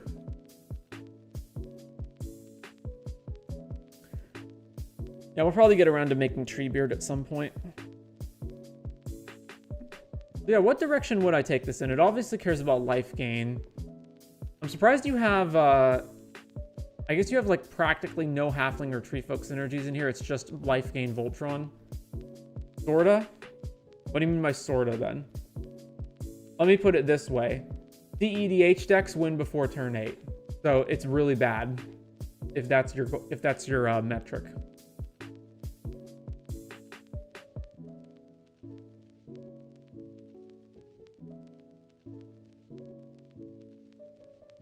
All right, not wheeling today, just doing it in the order received. So let's do Dralnu requested by... Did I just completely mess up the person who requested this? GUs Colby. How about casual? If you're casual, then winning by a certain turn doesn't even matter. Or... I guess your metric would be, are you winning too fast if it's in casual? Turn 8 sounds like it's a reasonable amount of time to win the game in a casual setting.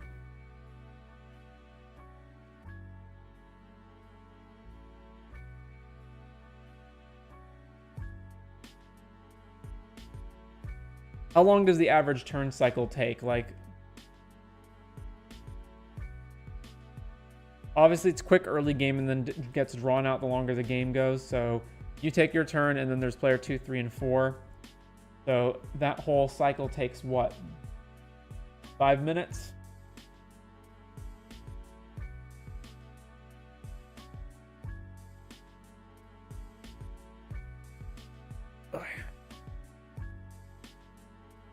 By the time it's turn 8, then 40 minutes, or no, probably longer than that. I'm underestimating how long it takes people. It's probably average like 10 minutes. Because if it's that, then everyone's turn is taking an average of 2.5 minutes. Yeah, that makes more sense. So like an hour and a half. Hour to an hour and a half, that seems perfectly reasonable to have finished out a casual game. Most of my pod is mid-range value decks. Yep, sounds reasonable enough. All right. So... This seems wrong, but I don't think I wrote it down incorrectly. A request to build Dralnu by GUs Colby. Aren't there multiple Dralnus now? No, there's only one. If I recall, Dralnu was really bad, right? I remember Dralnu being horrifically bad. If damage would be dealt to him, sack that many permanents instead. Okay, well, I guess he doesn't have to get into combat, and most people are not playing Burn.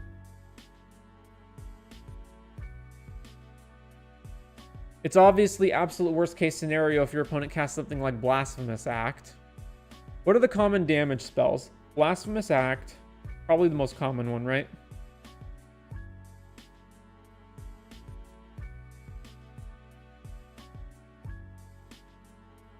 Like, people that are playing removal, they're usually not playing Lightning Bolt and that kind of stuff. They sometimes play a Braid. I assume you would 100% want to get Hexproof onto Dralnu as fast as possible so that this doesn't happen. Tap target instant or sorcery card in your graveyard gains flashback until end of turn. The flashback cost is equal to its mana cost. So this sounds so bad. 5 mana. It has to tap. We don't even get to flashback something immediately. It can only do it to one spell at a time, although admittedly the fact that we can untap it means we can potentially get multiple spells in the same turn. If our opponent has any burn spells, we are in danger of getting Phyrexian obliterated.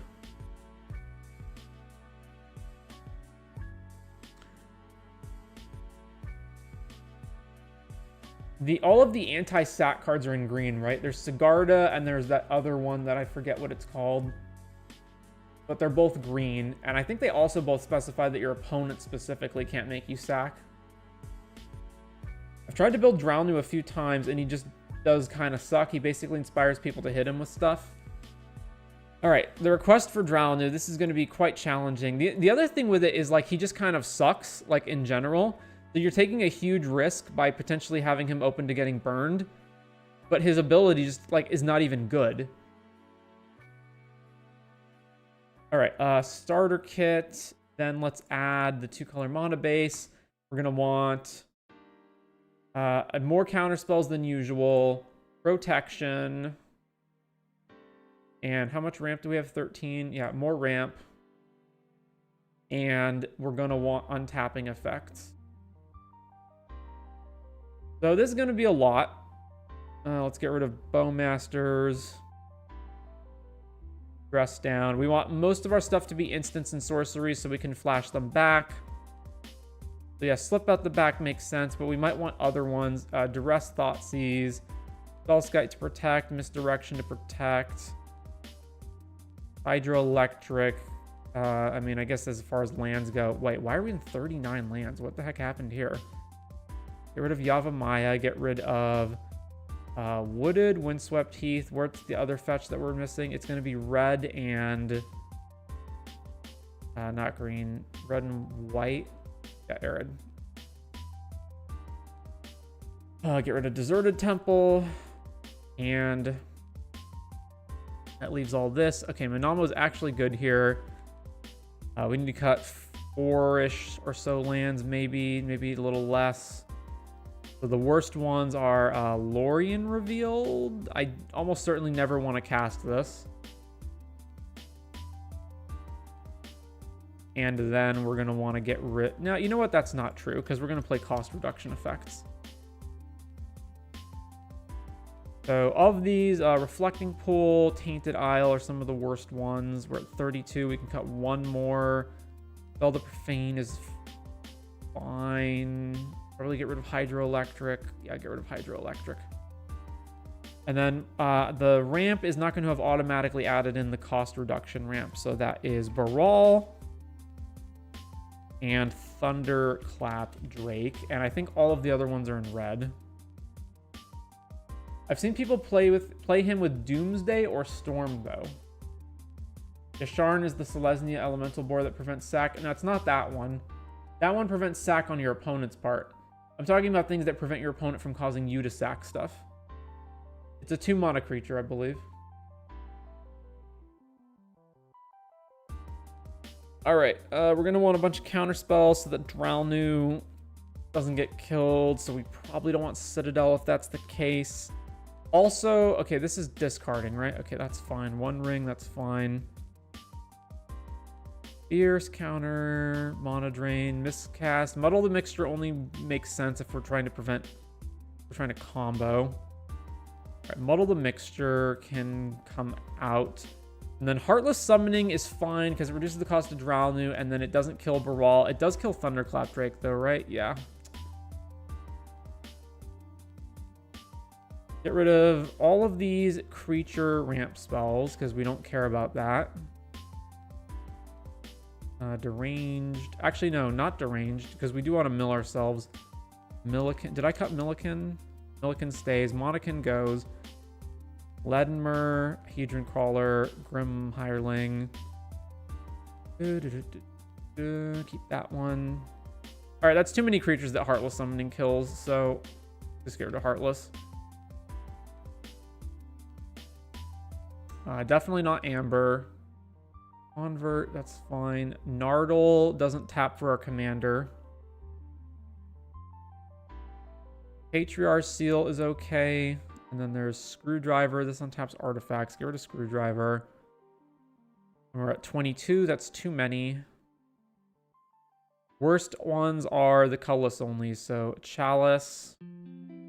Mindstone's fine. 21. Alright, I might come back and cut some of that.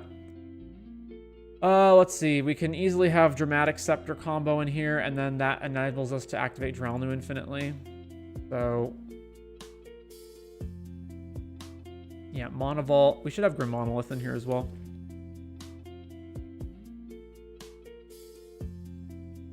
Don't want any other fast mana.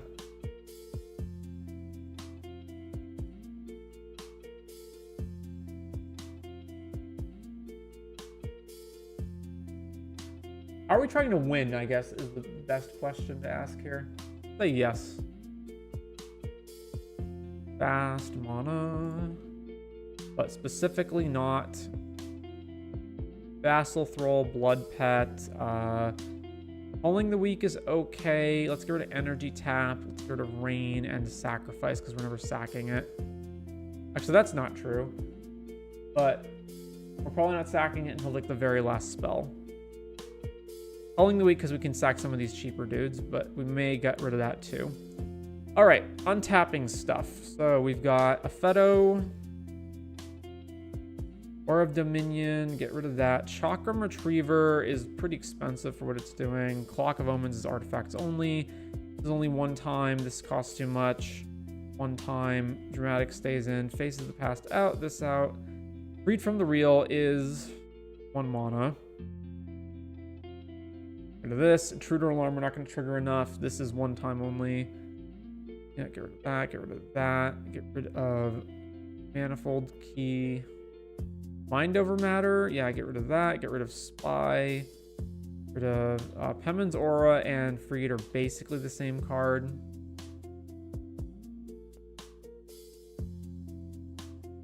Retreat, Sting, I don't want to do it on different turns. Thassa's Ire, 1,000-Year Elixir is... The turn we cast our guy, we've just spent 5 mana. It's very unlikely we're going to be able to go off the same turn. So let's get rid of this, this, this. And then we probably don't need multiple of these. So between them, let's get rid of Freed and a Feto. Deluge. That's fine. Then we've got Greaves, we've got these ones. Get rid of Defense Grid, and then this is all fine. And then we've got our spells. Let's get rid of Drake because we want all of our spells to be instants and sorceries. Dralnu, we've got Deadly, Yurlok, Submerge, Snuff Out, Sink, Into the Floodmaw, Otawara. Okay. Then all these counter spells.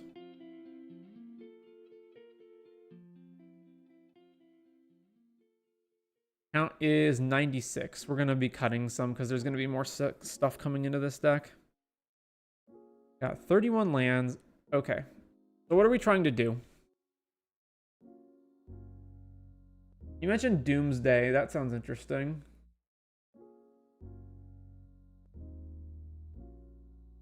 Well, if we're doing that, then we're doing boring old Thoracle, right? Thoracle, Demonic, Consultation, Tainted Pact.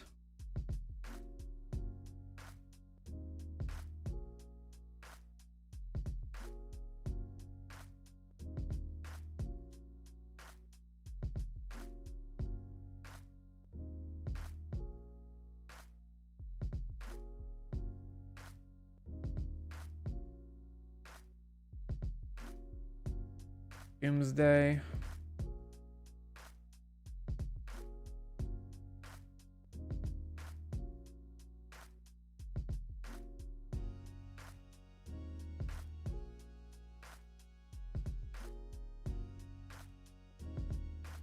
So what's our Doomsday pile right now? Because I don't think we actually have any cantrips in here.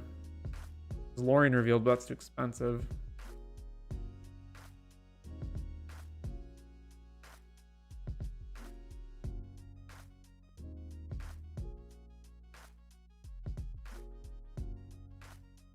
Adnaz. Yeah, that sounds also like something we want. I don't even think I care about Opposition Agent. That.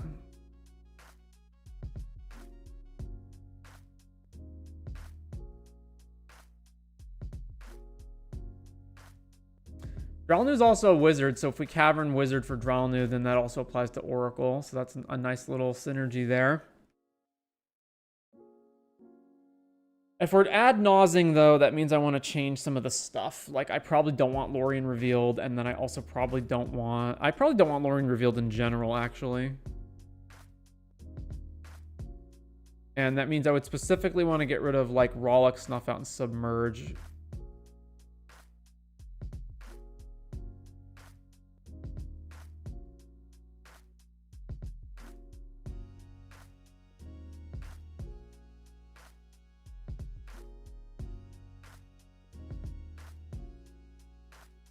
Maybe just Submerge and Snuff Out, but keep Yurlok. And we'll keep, because Yurlok is actually 0, no downside. And then let's... we're going to need to add something to replace that. Fatal Push would probably be the next cheapest thing. That, like, kills a thing. Get Probe, Careful Study, yeah. So, yeah, what's our Doomsday pile? It's Doomsday, and then we need to go... we need to have 0 cards left in our deck so our opponent can't interact with the Oracle on this trigger on the stack. So, Doomsday, we have 5 cards. Draw for turn. And then we need to draw 4. So that would be what? Gush and Careful Study? Or Gitaxian Probe, Street Wraith. The fewest amount of cards possible.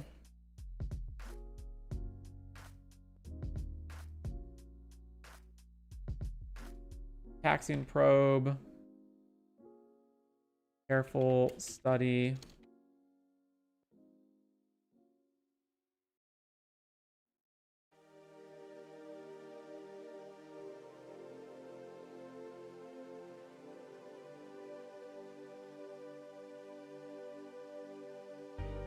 We still have 1 left in our deck, right? Because it's 5 cards, draw, get probe, study. And then we still have 1 card left. Which technically we can win Thoracle at that point, but then if our opponents just kill it. No, actually is... Okay, so we'll probably have Dralnu in play at that point. Although maybe not.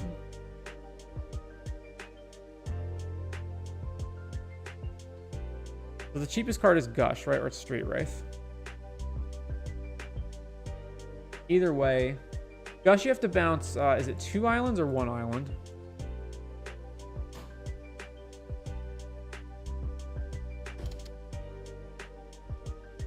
Two islands.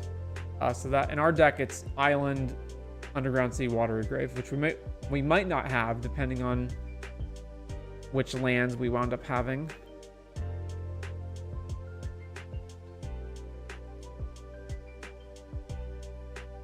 We have Urborg, right? Yeah, okay. Commander can easily flashback any cantrip. That's if we have our commander. There might be instances where we cast Doomsday and Dralnu's not in play. So I want to make sure the Doomsday pile alone can win.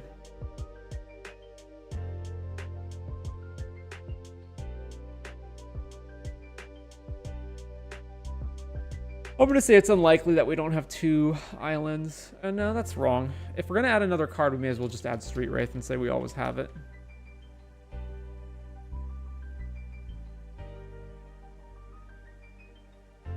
And it's the same mana value anyway.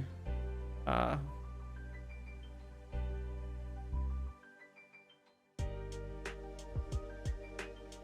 me look up. CMC equals this. Draw 2. I guess we could also just play Thought Scour, right? 4 cards. Cast Thought Scour, mill, draw, and then we just need 1 more card.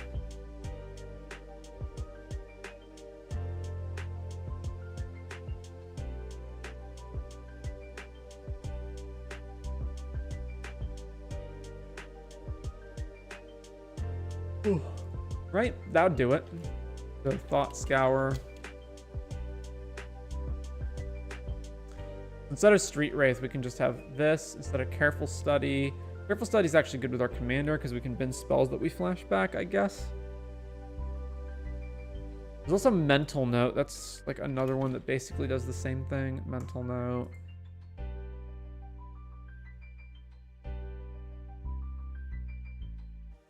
Let's see. Treasure Cruise might be another spell we want to flash back. I'm trying to find more spells that we're interested in flashing back as well. Brainstorm. Well, Brainstorm still just draws 1 card.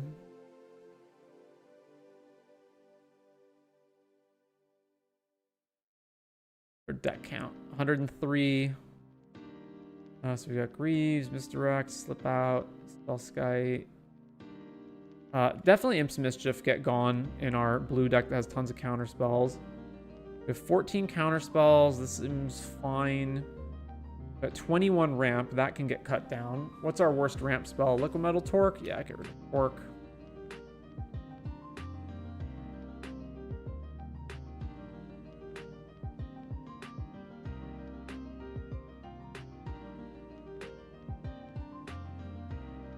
What does EDH Rec recommend as far as Dralnu goes?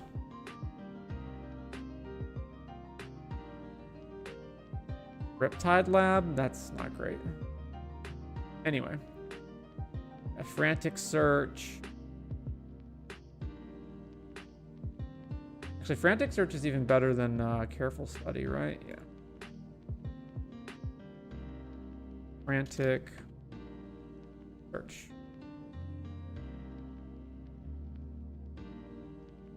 Mind Splice, Foff. Secret to the Dead. Whenever you cast a spell from your draw. Flashback costs you pay cost 2 less to cast. Flashback costs your opponents pay cost 2 more. Wasn't that specific? I think that's actually going to be surprisingly bad, right? Because most of our spells are actually cheap and may not even include colorless in the cost of them. Let's look at our types, right? So like right here, for example, the only things that it cheapens are Deluge, Treasure Cruise, and it makes Demonic Tutor 1 mana. And this is if we're flashing the card back. And then there's like, I mean, if we're ever flashing back Ad Nause, we did amazingly. I guess there's always the ability to just like dump this stuff into our grave and then flash it back. There's like Cabal Ritual for 1. Deadly Rollick is already 0. We're doing this, we're comboing with it anyway. Yeah, there's just like not even anything that it really does anything with. Treasure Cruise hurts with Ad Nause. You're correct, it does. All right, let me get rid of that.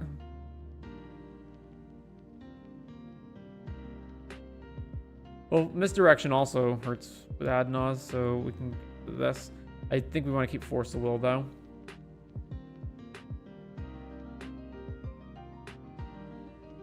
Whew.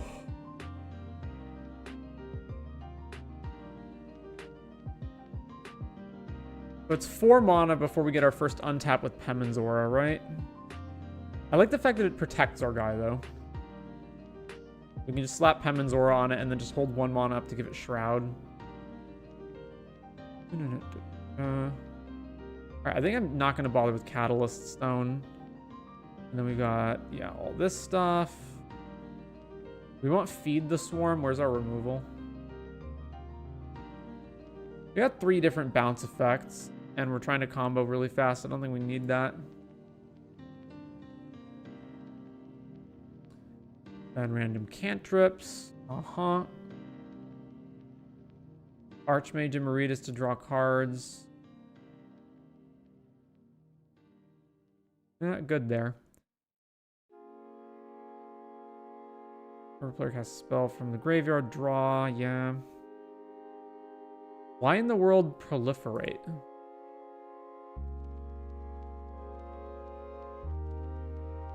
Notion Thief, so they're intending for us to play Wheels, eh? Maybe cast an instant or sorcery, make a 1/1. Then flip this to make wizards better? No.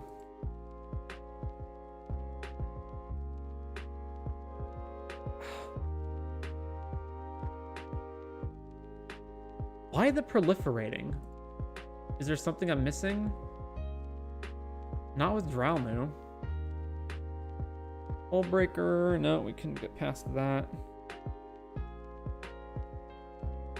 Leer to make our stuff uncounterable. I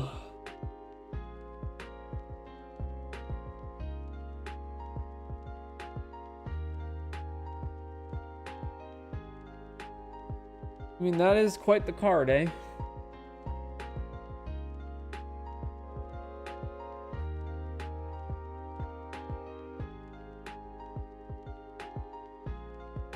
We're at 100 right now, right? I would have to cut something for it.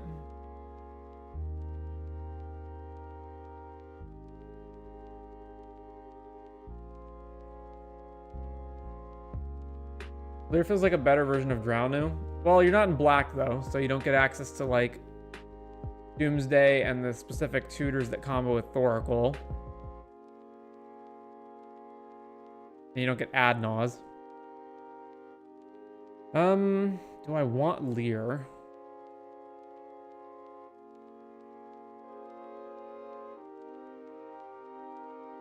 I don't think so.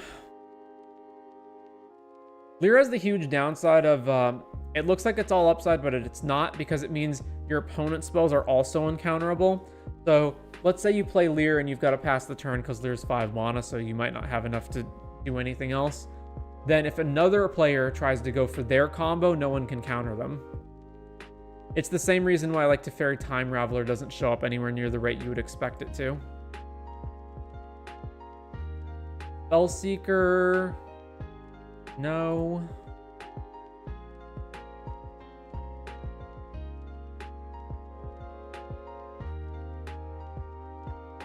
Ooh. Yeah, there's Milliken. Most of this stuff I don't think we... Oh, what happens if we mill over Thoracle, right? Then we can't win anymore, eh? So we do need a way of getting it back. We're probably not casting Dread Return, but we can just cast, I guess, what's the cheapest thing? Just Reanimate. And then even if Reanimate's in our graveyard, we can just give Reanimate flashback. All right, there, we solved it. Now we got to cut a card.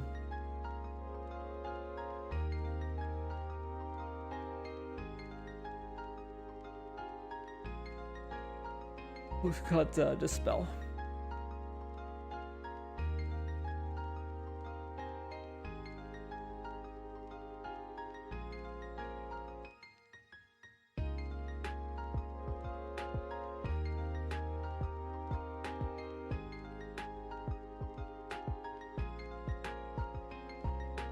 A lot of this is looking pretty generic. Why all the proliferating?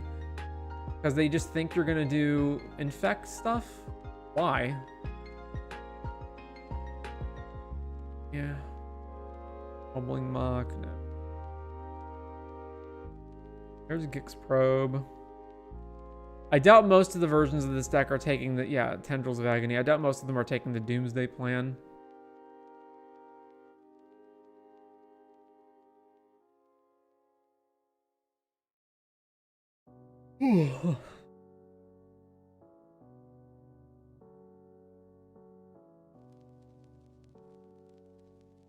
Then there's this stuff. Yeah, Sting. I don't really want to be doing multiple things on different turns. That's fine if we don't bother with that.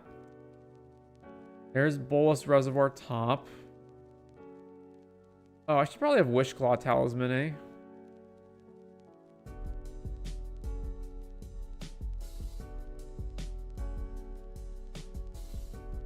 Alright, our commander's 5 mana. Let's go to Lotus Petal.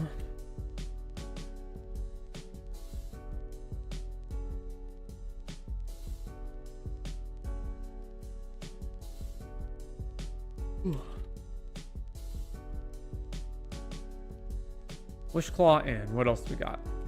Yeah, Case of the Ransack Lab. I always forget about this one.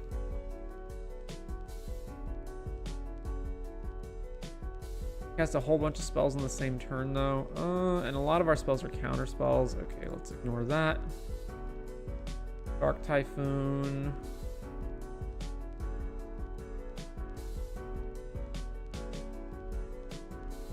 There's Paman's Aura. Yeah, so I got pretty close to what they're trying to do here. All right, we're good. Well, as boring as it is, I do think this is the best direction to take it. Oh, I need to be describing these. All right, Thoracle combo with Doomsday and Dramatic Scepter included.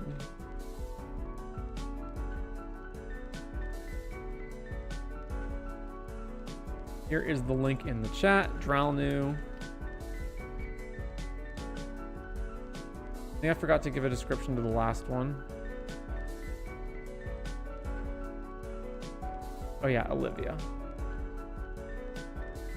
Outlaw beats equal treasures. Convert treasures to +1 counters for more beats.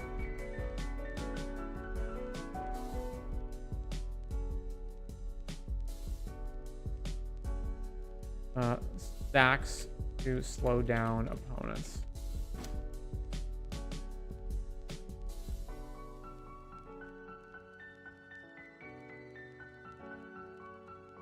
All right, so that was Dralnu.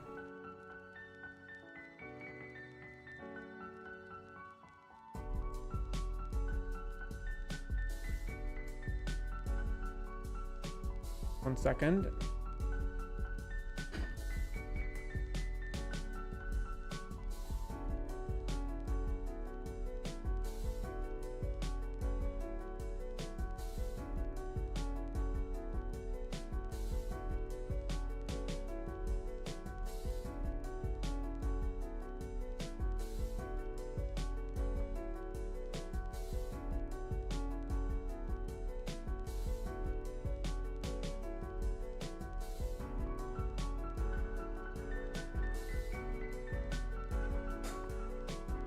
All right.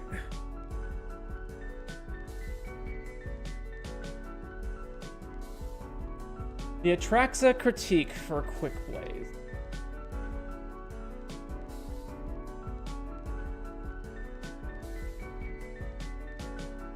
Atraxa facts 23 infinite. Well, before I even see the deck, 23 infinites is too many. Okay, so it is the original Atraxa. 100 cards, okay. We've got 36 lands, that's too many lands. All right, so you're clearly running up against budget problems, like hence the 3 basic islands and no fetch lands? Not a one. Okay, no, you've got Flooded, Marsh, and Delta. But that's it. You just have the Esper ones. And there's like no green cards in this deck except for Tameo.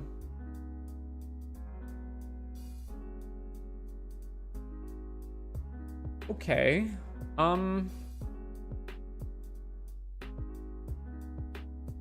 Yeah, your mono base is really bad, and it's not even just because of budget. You're playing lands that just straight up suck. So, Reliquary Tower, monocolor artifact lands, like,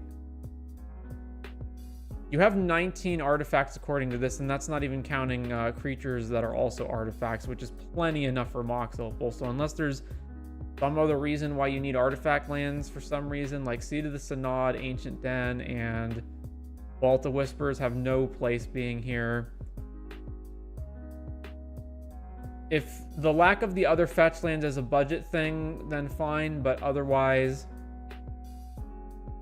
it doesn't make sense. Also, you're running Cabal Coffers Urborg when you don't have that much in here that is like a super expensive thing that you'd want that for. Plus, of the cards that you can actually spend a ton of black mana on, it's what? Like Blightsteel and then Karn, I guess?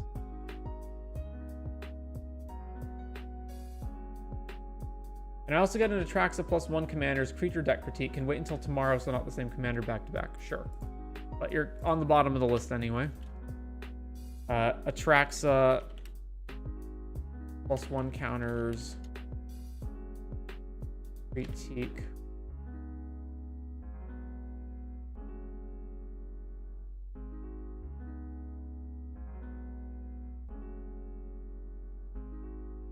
Shawn, what's your username again?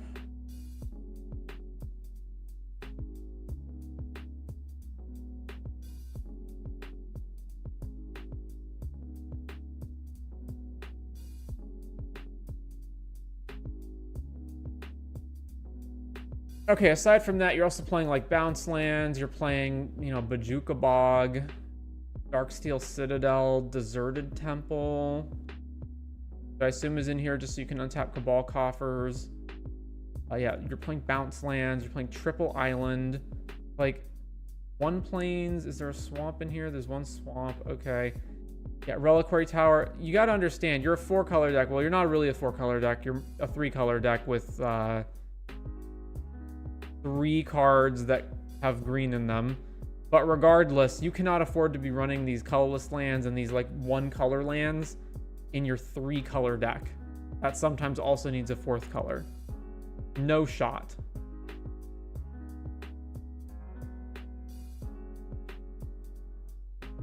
And then even amongst budget lands, there's way better lands to choose from than the check lands.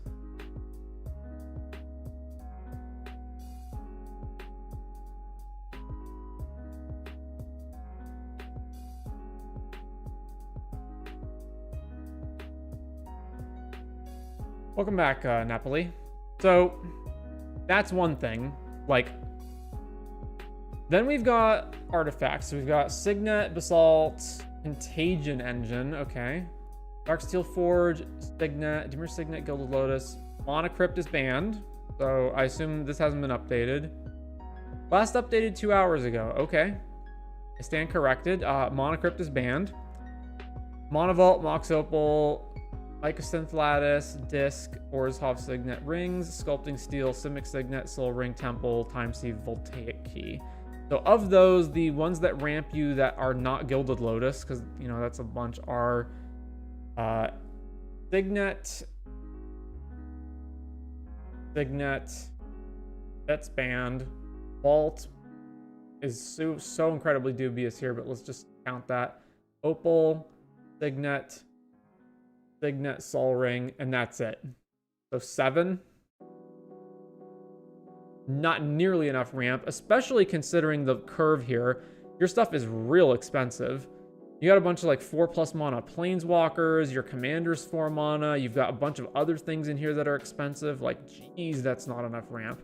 So reduce the lands, play way better lands than what you're playing, cut like basically everything that produces colorless or only 1 color of mana that isn't a basic island. Cut this down to 1. Fix up your ramp so you can actually ramp to what you're doing. Then we've got all this stuff. Not really sure why you were going out of our way on the green count to play Mirari's Wake and Tamiyo. And then yeah. Basically that's the question there. All right, so what else are we doing? Arcanus, Blightsteel, Deadeye, Deep Glow, Ethereum Sculptor, Aethersworn, Adjudicator, Filigree, Grand Architect, Hannah, Labman, Master Transmuter, Memnarch, Adim, Peregrine Drake, Pilipala, Sharoom, Thopter Assembly, Trinket Mage, Venser, Viral Drake, Jace, TMS, Karn, Tamiyo. This one, we hit stuff, right? Use 2 creatures until your next turn. Whenever either of those creatures deals combat damage, you draw a card. Archmage, Tezzeret, and then Venser. Good night. Thanks for the help. I'm going to bed now. Good night, Veter. Yeah, this deck was made back in Kaladesh times based on Master of Metal Tezzeret. So yeah, I've already said to fix up your ramp and lands. The other thing, though, is... Okay, so 23 infinites. So clearly, infinite combos are not a problem for you. Yet, bafflingly, you don't have Thassa's Oracle. You have Labman. So...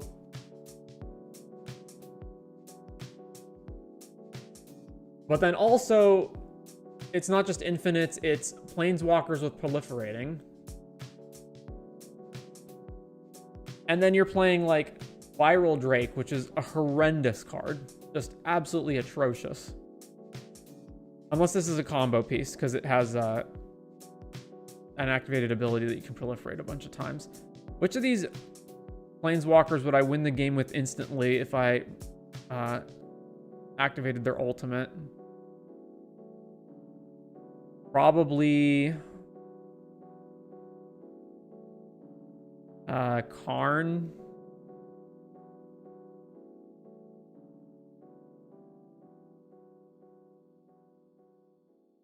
Thassa wasn't out during then. Viral Drake proliferates combo piece. I can infinite Viral Drakes proliferate. Yeah. All right. Let's see how good my knowledge is. 23 infinites, you say? See if I can identify them all. 1, 2, 3. Can I do bullet points with this? No, I can't. 4, 5, 6, 7, 9.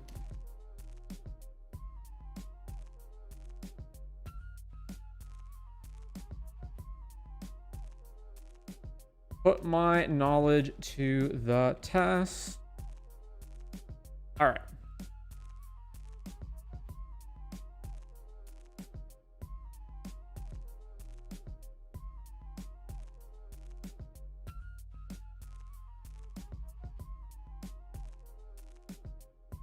So, okay, over here in the lands, the only one is Deserted Temple. So we've got Deserted Temple plus Coffers plus Urborg plus Rings to make infinite mana. I think that takes care of the lands. None of the rest of them are going to be relevant, I don't think. Flash, Mind Over Matter, that's got to be a combo. Let's see.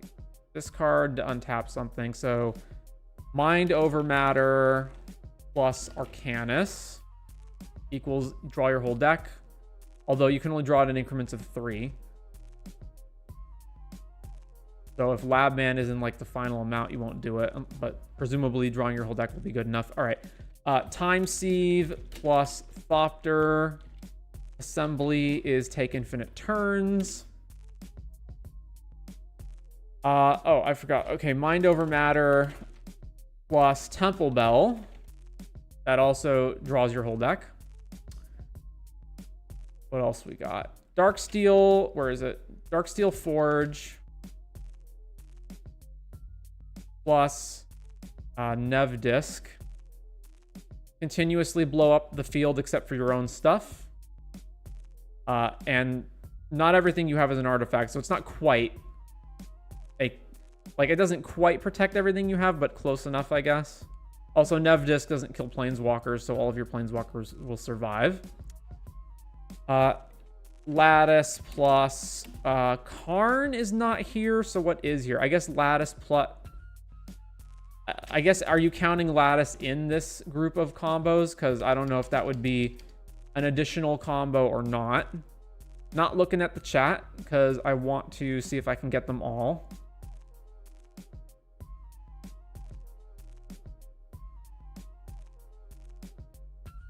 Let's see, Contagion Engine. So Contagion Engine proliferates, as does Viral Drake. So there's got to be stuff there. So Proliferate plus any Planeswalkers will potentially win the game, mainly Karn. So let's just say Planeswalkers, parentheses, Karn, plus Viral Drake slash Contagion Engine. Let's just say Drake slash Engine plus Infinity. You have to have some way of generating infinite mana for Drake, or you need not only infinite mana, but infinite untaps on the Contagion Engine. So I'm just going to consider this its own combo, and then whatever combo generates the infinite mana, I'll say is a separate. I mean, it's a combo that's required for this, but I don't know exactly how you're counting the numbers here. So how do we generate infinite mana? We don't have Isochron Scepter Dramatic, right? Yeah, we don't. So that's not a way to do it. Gilded Lotus is 3. Where's the, where is it? Filigree Sages plus, it can't be Sages plus Gilded because that's even. That's just infinite untaps, but that doesn't actually get us anywhere. Well, there's Basalt Monolith plus Power Artifact. That generates infinite colorless. Although that's colorless. So... Power Artifact plus Filigree plus Gilded Lotus. That's another one. Oh, what else? Do you have Voltaic Construct in here? No, you don't. Rings. Activated abilities. Rings plus Basalt. I didn't get that one yet. That's also colorless, not colored.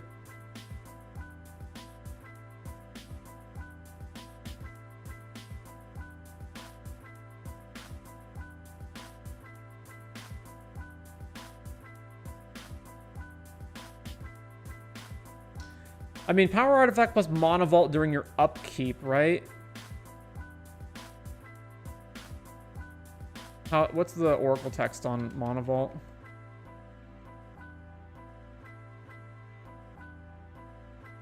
All right, so it's not an activated ability. It's a triggered ability, so that doesn't work.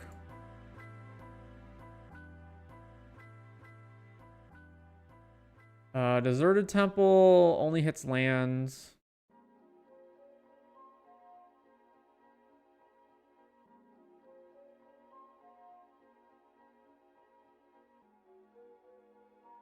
Healy Paula, let's see. 2 untap, add 1, and then you need to give it the ability to add mana, right? Or to tap itself.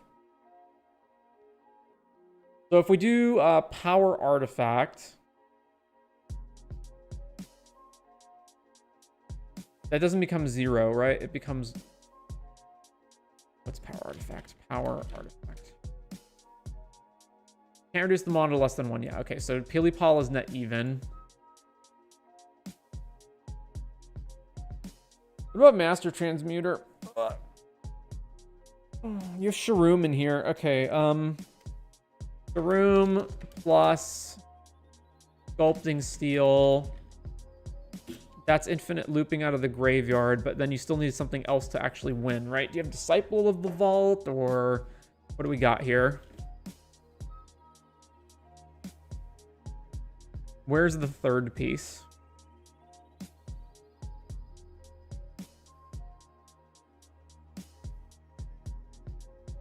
Yeah, I don't know what the third piece is on this one. Third piece. Deadeye, Nav, plus Peregrine Drake.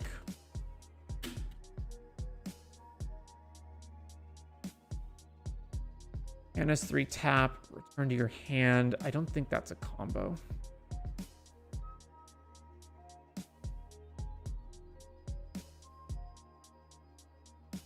Double the counters. I mean, technically that's a combo, I guess, right? Deep Glow plus Karn.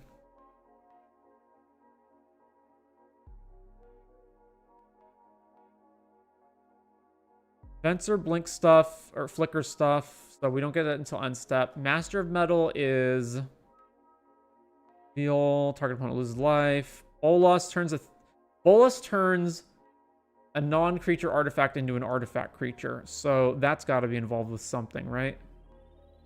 What was the Grand Architect combo? Oh, it's Grand Architect plus Peely Paula. Grand Architect plus Peely Paula.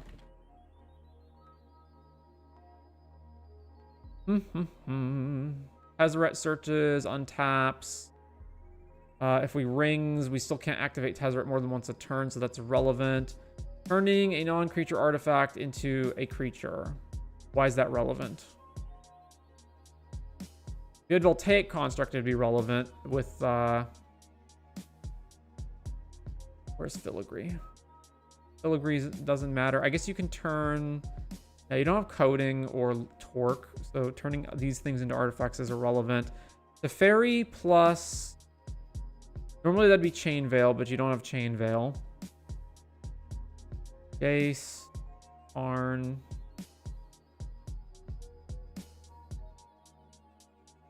Did Arcanist. Blightsteel's not a combo piece. We did that one. We did that one. Ethereum Sculptor would be like Sensei's Top plus Future Sight, but you don't have that. This one, we can reduce the cost, but then it just untaps itself, and that's all it does. Filigree, Grand Architect, got that one. Labman. What even draws our whole deck? Oh, Arcanist, right? Yeah.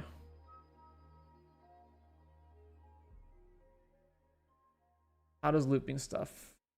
Memnarch is just, if we have infinite mana, Memnarch wins the game. Adim protects our stuff. Peregrine Drake just combos with Deadeye, right?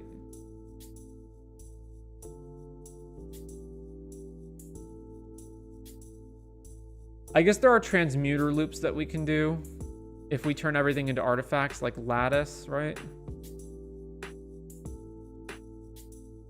No, Lattice doesn't turn cards into our hand into artifacts, so that doesn't apply.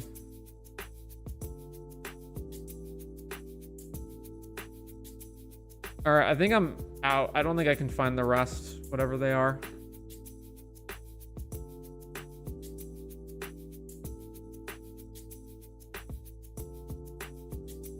All right, yeah, I don't know what the other ones are. I was struggling in vain to find them. I'm surprised also there's a lot of artifact combos that you don't even have in here. Anyway, regardless of all of that, the thing is that having tons and tons of different combos is worse than having few specific combos and the tutors to grab them. So you typically don't want like millions of combos, because then what winds up happening is you've got all of these cards that individually don't actually do anything and you've got to assemble them. So what you actually want is a few combos that are the most efficient ones that you can get, and then you just have the tutors to go find them. So Thassa's Oracle, Demonic Consultation / Tainted Pact is the most obvious one. And then there's a whole bunch of artifact ones for infinite mana. It's weird that you're playing a commander that doesn't have an infinite mana outlet from the command zone, because that would be the easiest way to do it. It's also weird that like your deck is being drawn in two different directions, where you've got this proliferate theme with your Atraxa commander and a bunch of these planeswalkers, but then you also have like a bunch of artifact combos. And then some combos that have nothing to do with artifacts, like Deadeye Peregrine Drake.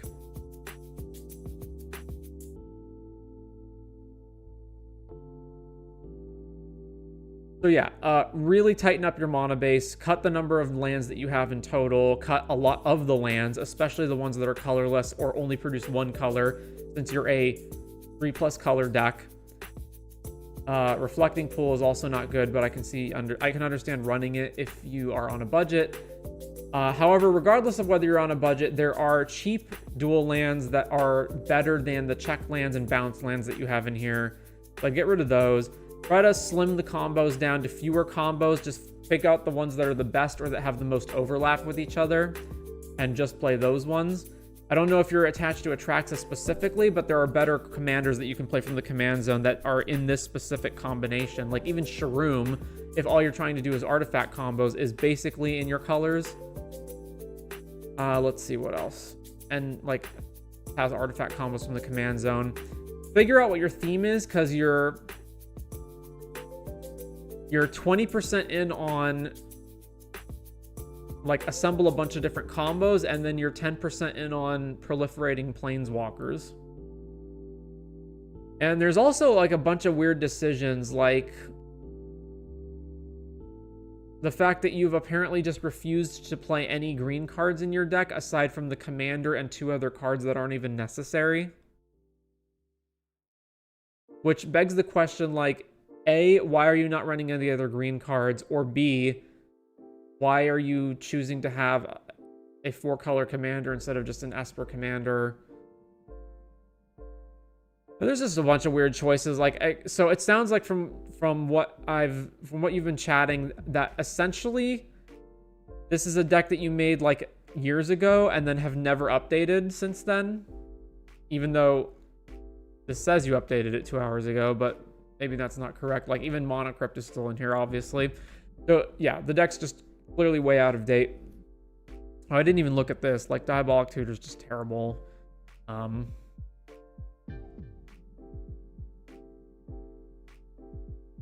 Yeah, so there's stuff like that. But then I've made a number of comments on like, oh, well, is it a budget issue for your lands? But then you've got cards like Power Artifact that's $170. So I don't know what to make of this at that point. Yeah, years ago, my friend made it for me. Maybe you just happen to have a Power Artifact. That's another thing that happens with budget decks a lot, which is that people will have, you know, oh, it's a budget deck, but also I happen to own, you know, all of these expensive cards, so they're in the deck too, right?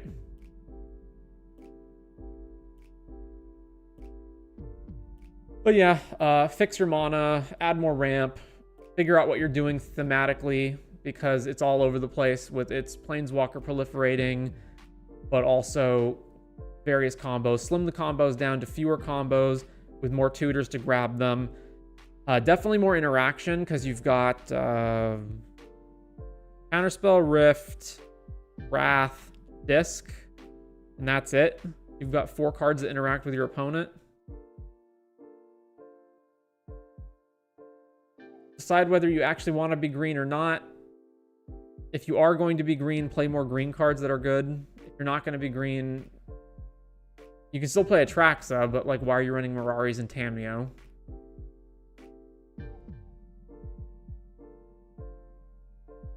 Obviously, update the deck, get rid of Mana Crypt, etc.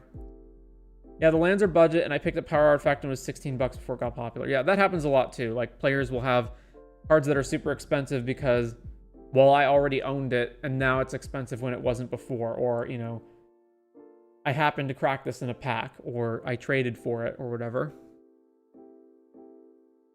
Anyway, hopefully that was helpful.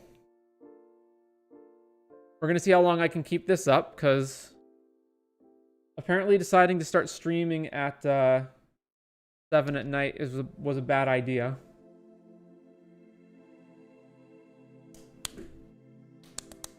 Okay. No problem, Napoli. All right, Yurlok, tentatively on a budget, not really, but Yurlok, requested by TentativeOrch. But it's not a critique, it's build it from scratch. Which one's Yurlok? I know it's like a 3-color commander, right? Unless it's something I'm not thinking of. Yurlok. Oh yeah, this one. Do I already have this? I don't think I do. Yurlok. That's not how you spell Yurlok. Yurlok. All right. So no. It's a Jund commander. A player losing unspent mana causes that player to lose that much life. And it has 1 tap, add Jund. Okay, so 2 things. It adds, costs 1 to activate, but adds 2. So if we get untapping shenanigans with it, we can use it to basically be a mana dork, or maybe even an infinite mana combo if we can find the right pieces. The second piece of it is obviously the mana burn part. Okay.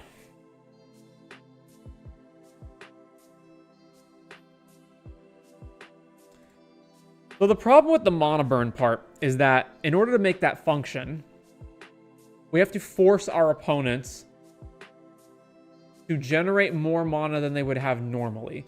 So the card that immediately comes to mind is stuff like Mana Flare, or the green one, Heartbeat of Spring, that kind of stuff where, you know, everyone adds more mana. Problem is those cards absolutely suck because you play them and then your opponents have twice as much mana and they get to spend it before you get to spend your twice as much mana. Plus, like, they can just spend most of it probably, so the idea that they can mana burn is not high. What would be the other option? It would have to be cards that force your opponents to tap all of their lands. Like, to tap all of their mana sources, which the only ones I can even think that do that are in blue. There's like a handful of blue cards that do that. I can't even begin to think of how you would build this in any way that is good. All right, let's starter kit. Whoops, that's wrong. Starter kit. All right, get rid of most of this. We don't need, and we don't want ourselves adding the excess mana, right? So for a 4/4, cutting. Where's? Now we can keep Deluge. Now let's get rid of Deluge. Okay. Cut that one. Cut Druid. We have too much ramp. Cut this. Signet, Felwar, Farseer.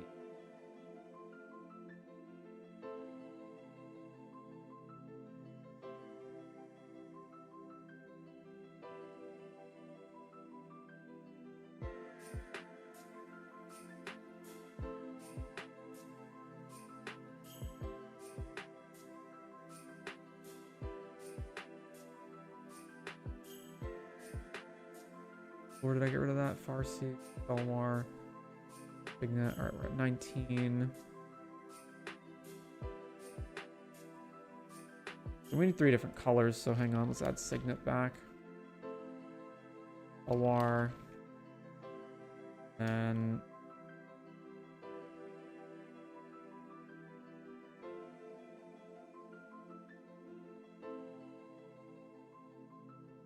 Shadow Carpet Birds.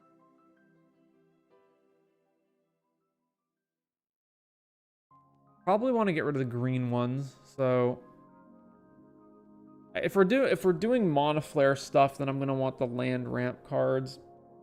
I guess I got to figure out what I'm doing with this before I decide on which ramp cards I'm gonna get rid of and which cards I'm gonna keep. Definitely don't need Wild Magic or Chaos Warp though. We can definitely cut those, and then we can cut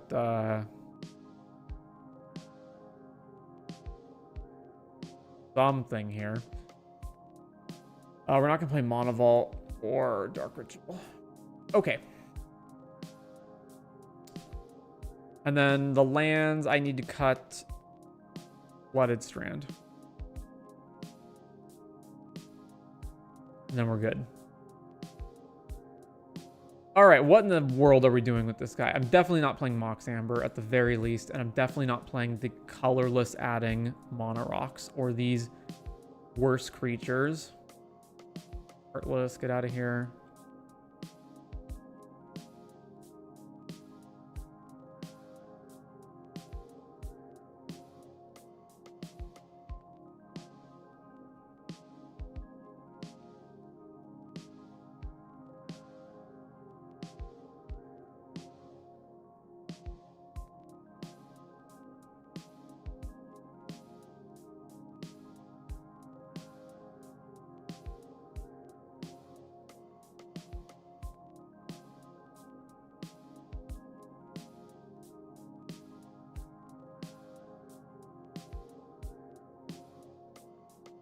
Okay. How do we make this work?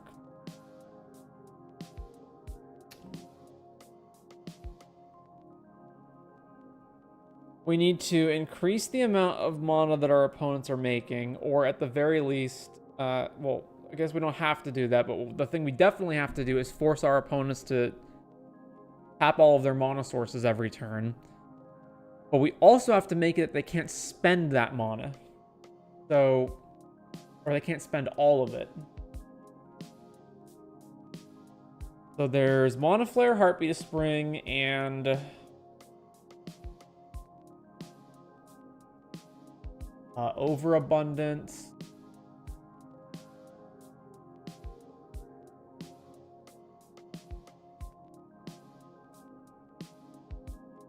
Let's just add those temporarily. I might change that out. All right, so Mana Flare, Heartbeat,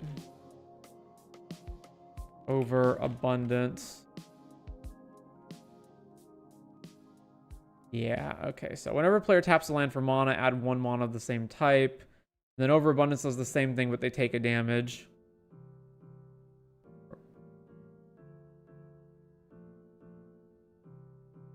So black, red, green. Mana Flare. Whenever a player taps a land. Not Mana Barbs, Dictate of Karametra and Zertaw. So yeah, Dictate of Karametra, even though those are more expensive. Zertaw. Ancient.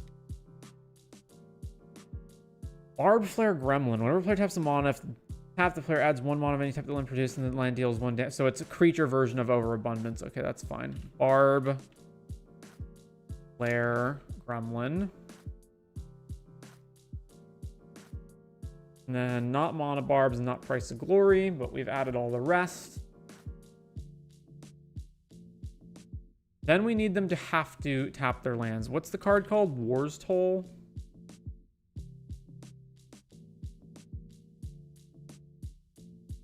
Whenever an opponent taps a land for mana, tap all lands that player controls, but it doesn't force them to actually make that into tapping for mana. So no, that doesn't work. Also, we can just use Yurlok's untapping effect. So let's add untappers to the deck. All right, Clock of Omens and Deserted Temple out, and then Legolas's Quick Reflexes. Yeah, that's fine. Get rid of the ones that only do artifacts. So Manifold Key, Clock, Construct, Key, Servant, Sonic Screwdriver. But then all the rest of these are potential options. Magerite Stone's probably one of the worst ones. Does Yurlok have haste? No, it doesn't. Also, probably don't want to have one-offs every turn that's Instill Energy or Nature's... maybe I do. I don't know. Those are okay. We got Seedborn, Glint, Sting the Glint Dagger, Awakening. I'll cut those as we come up with this stuff. Opposition Agent. I'm probably going to need room for all the bullshit that we're doing. But I'm not going to get rid of it for now. Okay. Oh, Charcoal Diamond. Must miss that one. Flagmer, same thing. Okay. I have no idea what cards to pick. What does Rec say? Citadel of Pain. At the end of each player's turn, Citadel of Pain deals X damage to that player where X is the number of untapped lands they control. So basically, this just forces you to either take damage equal to your untapped lands or take damage equal to tapping your lands. Yeah, and there's Heartbeat, Overabundance, Mana Barbs. Belby?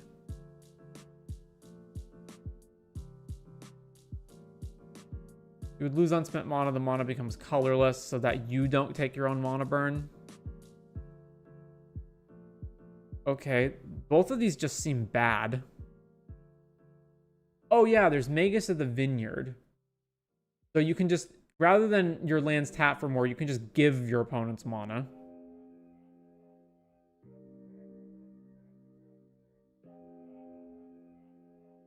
There's that, there's Belby. I just can't get over it. This just seems awful. They're gonna spend the mana. Like, I need a... let's keep looking. What does Power Surge do? During each player's upkeep, this deals 1 damage to the player for each land they control that was untapped at the beginning of the turn before the untap phase. Okay, then they do have War's Toll. Even though that does not force them... They can just tap one of their land. They can just tap however many lands they need to produce whatever mana they need, and then it'll just tap the rest. So this is more just mitigating your opponent's ability to interact with you. And we've got Umbral Mantle, Staff of Domination. I feel like if this card's going to be good at all, we can't go the mana burn route at all. Like, it's so terrible. The only way we can go with it is the adding the Jund mana.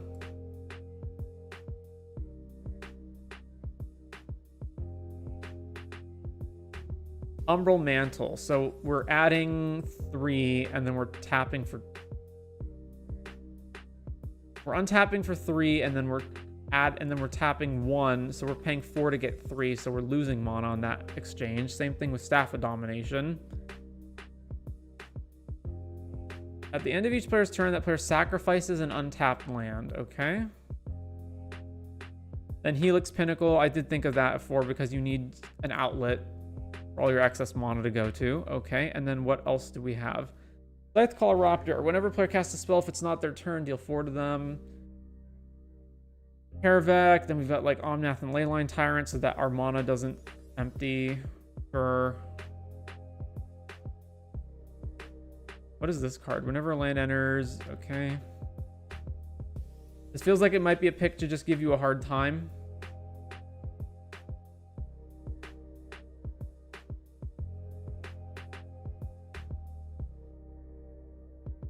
And there's instance. Okay, it's not going to be an instance or sorceries. If there's anything that actually works with this, it's going to be in the artifacts and enchantments section.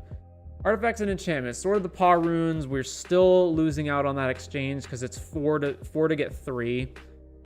1,000-year elixir is only 1 at a time. Whenever any land target opponent controls is tap for mana, tap all lands they control that can produce any type of that land. So it's just War's Toll again, but on artifacts. Lands entering deals damage, which has nothing to do with mana burn. Wound Reflection, they lose more life. Then yeah, there's Eladamri's Vineyard. Whenever a land enters, tap all lands its controller controls. Also doesn't help. And that is that. We needed basically the commanders in the wrong colors because the blue ones are the ones that say, there are blue cards that say your opponent has to tap all their lands and then empty their mana pool. Although it empties their mana pool. So I guess it would depend on how it's worded, but fine. Primal Order, yeah, that card's bad. Smoke. Each player can only untap one creature during their untap phase. So it's creature Winter Orb. And then the one creature you're untapping is Yurlok, so you get to add mana.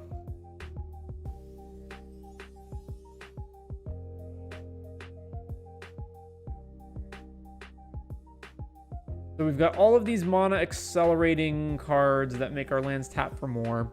And then your opponents will just spend that, and then they'll cast big stuff. They might have, you know, 1 or 2 left over that they weren't... Well, actually, no, not even then, right? Because every land will produce 2. So they'll just tap exactly the number of lands that they need to cast whatever they need to cast, and then they will, at best, have 1 mana floating.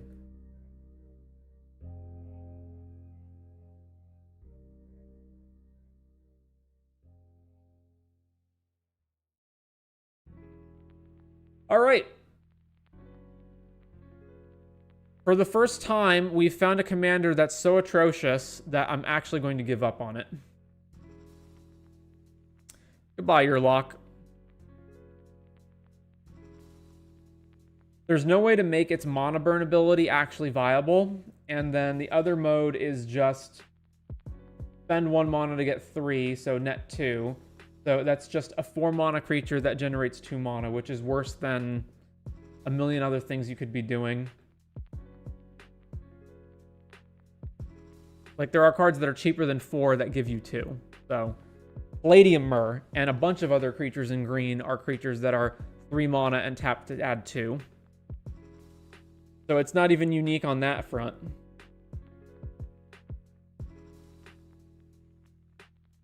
You did it, TentativeOrch. You found the one that sucks. All right. Was this a critique? Yeah, this was a critique, right? Critique.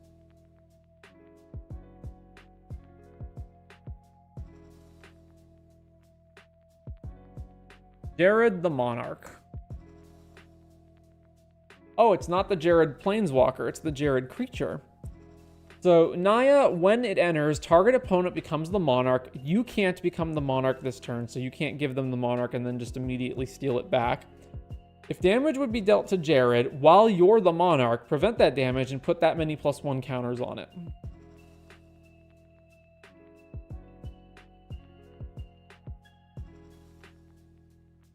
Okay, Monarch aside, if I was building this, I would want to find a way to deal the maximum amount of damage to Jared to make it huge and then one-shot my opponents. So I would want to make this into... Well, you still have to get the Monarch though, right? And the turn it comes in, you can't be the Monarch.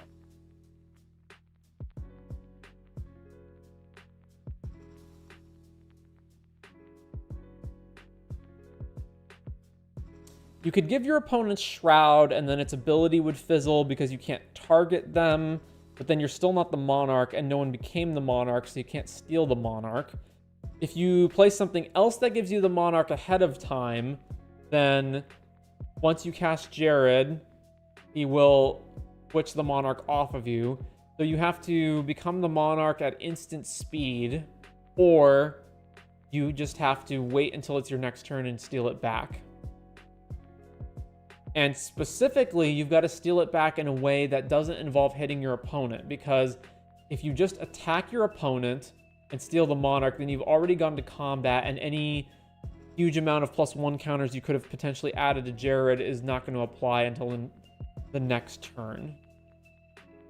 Unless you do extra combat stuff. So you'd have to attack, steal the Monarch, then do an extra combat step, and then also all the Voltroning that you want with the +1 counters. So yeah, this is quite the challenge.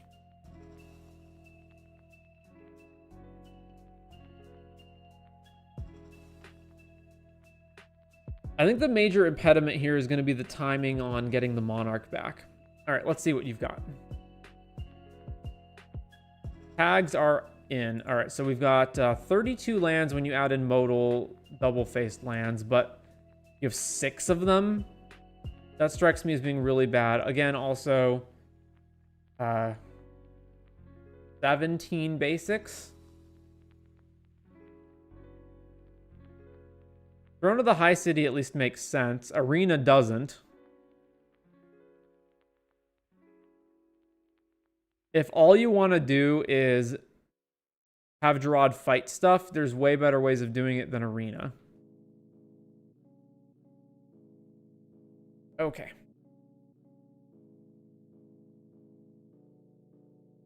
Types and tags. So we've got removal. Fling. Okay. Target creature you control deals damage equals power target creature or planeswalker you don't control, but not to the face. Get Lost, Palace Jailer Path, Witch Enchanter, but not Swords to Plowshares. Okay. And none of the other flings, just the one. Rampant Growth is not tagged for some reason. Okay. Monarch, Court, Dawnglade Regent, Emberwald Captain, Ginger Brute, Palace Jailer. Throne of the High City. Wait. Ginger Brute? Oh, because it steals it. Can you do this with like literally anything with evasion? Surely there's evasion creatures in red and green and white. Yeah, white. That you don't have to pay the 1 to make it unblockable. Like surely there's just a flyer you could play, right? Then we've got Barroom Brawl. So you're just playing fight spells. There's better fight spells to be had. What does this one do exactly? Target creature control fights target creature the opponent to your left controls, then that player may copy the spell and choose new targets for it. No. There's a whole bunch of 1-mana fight spells that you could easily run instead of these 2-mana ones. Domri Anarch, Grathama. Other creatures have when it attacks, fight Grathama. So Jared attacks, it fights, put 10 counters on Jared. Leaves the battlefield. Each player draws cards equal to the amount of damage dealt to Grathama by sources they controlled. Colony Ambush, Pit Fight, Primal Might, Tail Swipe. All right, there's at least one of them. Ulvenwald Tracker, Wada, Trainer Prodigy. 3 mana, target creature fights another creature. Ability costs 2 less if it targets 2 creatures you control. Okay. If a creature you control being dealt damage causes a triggered ability of a permanent you control to trigger, that ability triggers an additional time. Yeah. But this is not a trigger? Yeah, the +1 counters thing is not a trigger.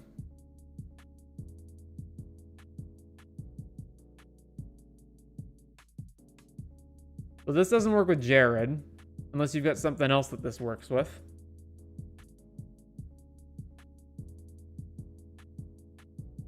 Guarantees Monarch Steel. Which card does? Snake Umbra, Ripjaw Raptor. Because we're playing a bunch of fight cards, so we can fight this. All right, dinosaurs that you can fight to trigger them makes sense. Naeth. Whenever one or more creatures you control fights or becomes block draw. At the beginning of combat on your turn, you may pay 3 if you do double the power. Rathama, Expedited Inheritance. So these are all fight cards. Okay. Boros Charm, Fling, Inquisitor's Flail. Aldra Complete for some reason. Hedis. Uh-huh.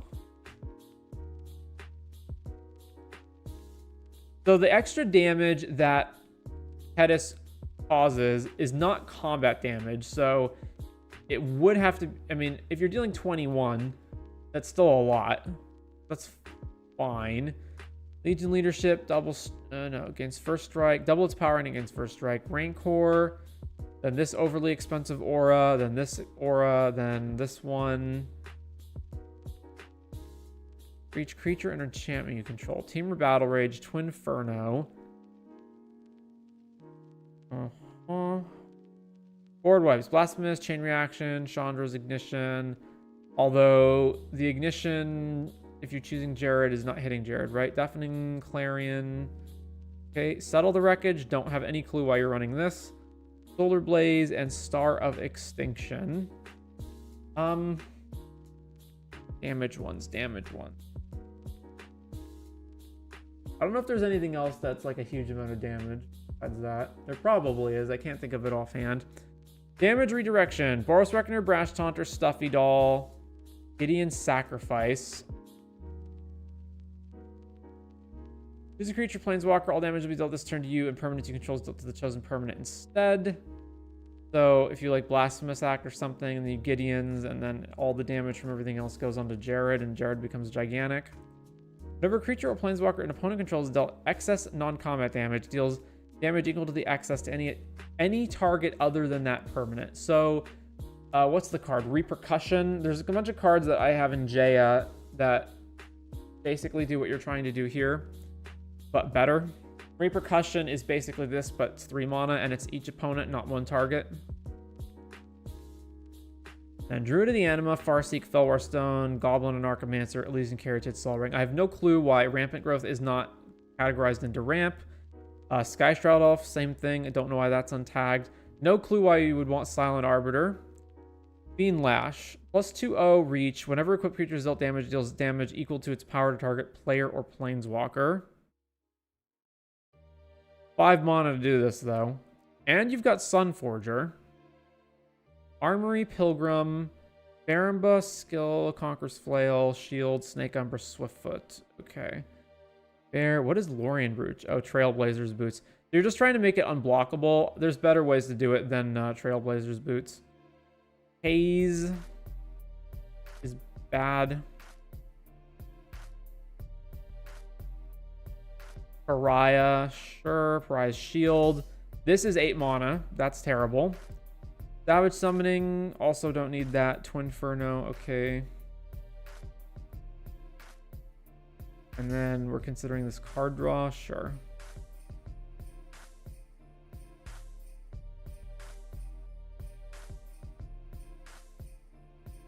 Doubles the Stuffy Doll. Wreckage is tutorable off Sunforger. There's way better. Nah, man. I mean, you're technically correct. Yes, you can grab Settle the Wreckage off Sunforger, but that dog don't hunt.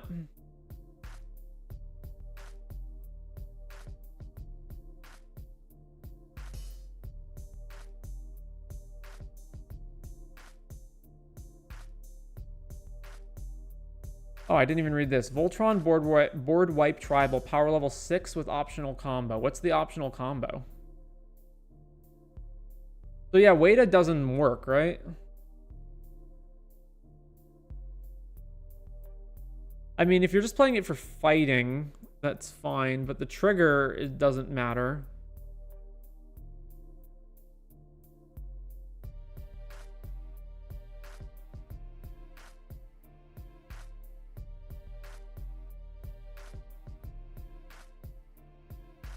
Also, you don't have the 3 mana court that gives the Monarch.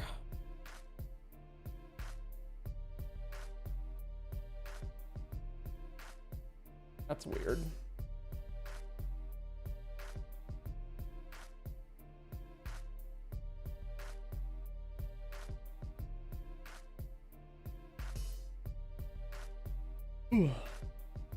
All right. Why Sunforger at all, I guess, is the question.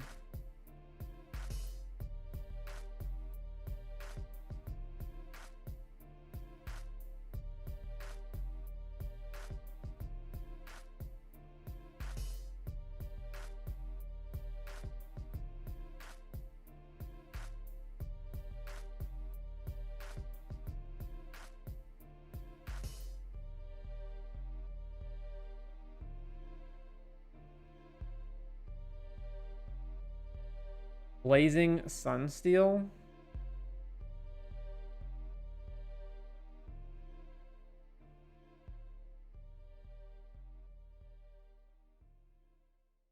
And Brash Taunter. What about it? Oh, oh, that's the combo. Gotcha. So equip creatures dealt damage, deals that much damage to any target, and then so it just keeps shooting itself, and by dealing damage to itself, it also damages somebody else. Yeah, that's a pretty expensive combo, but gotcha.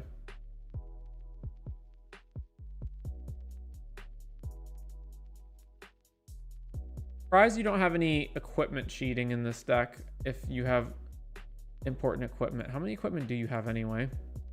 You got 9 equipment, with the most important one being Blazing Sunsteel, right? And potentially Sunforger, but then you don't have any way of equipping them for free.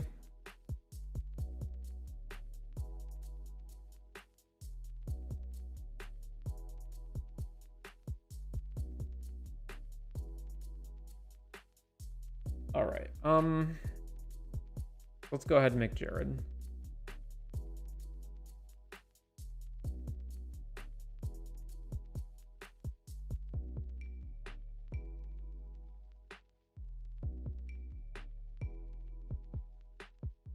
I think Sunforger gives a bunch of utility for preventing Jared from dying.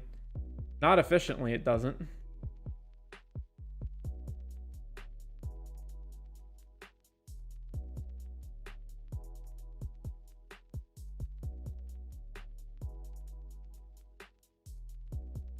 Ultron via mass damage or single damage. Jared.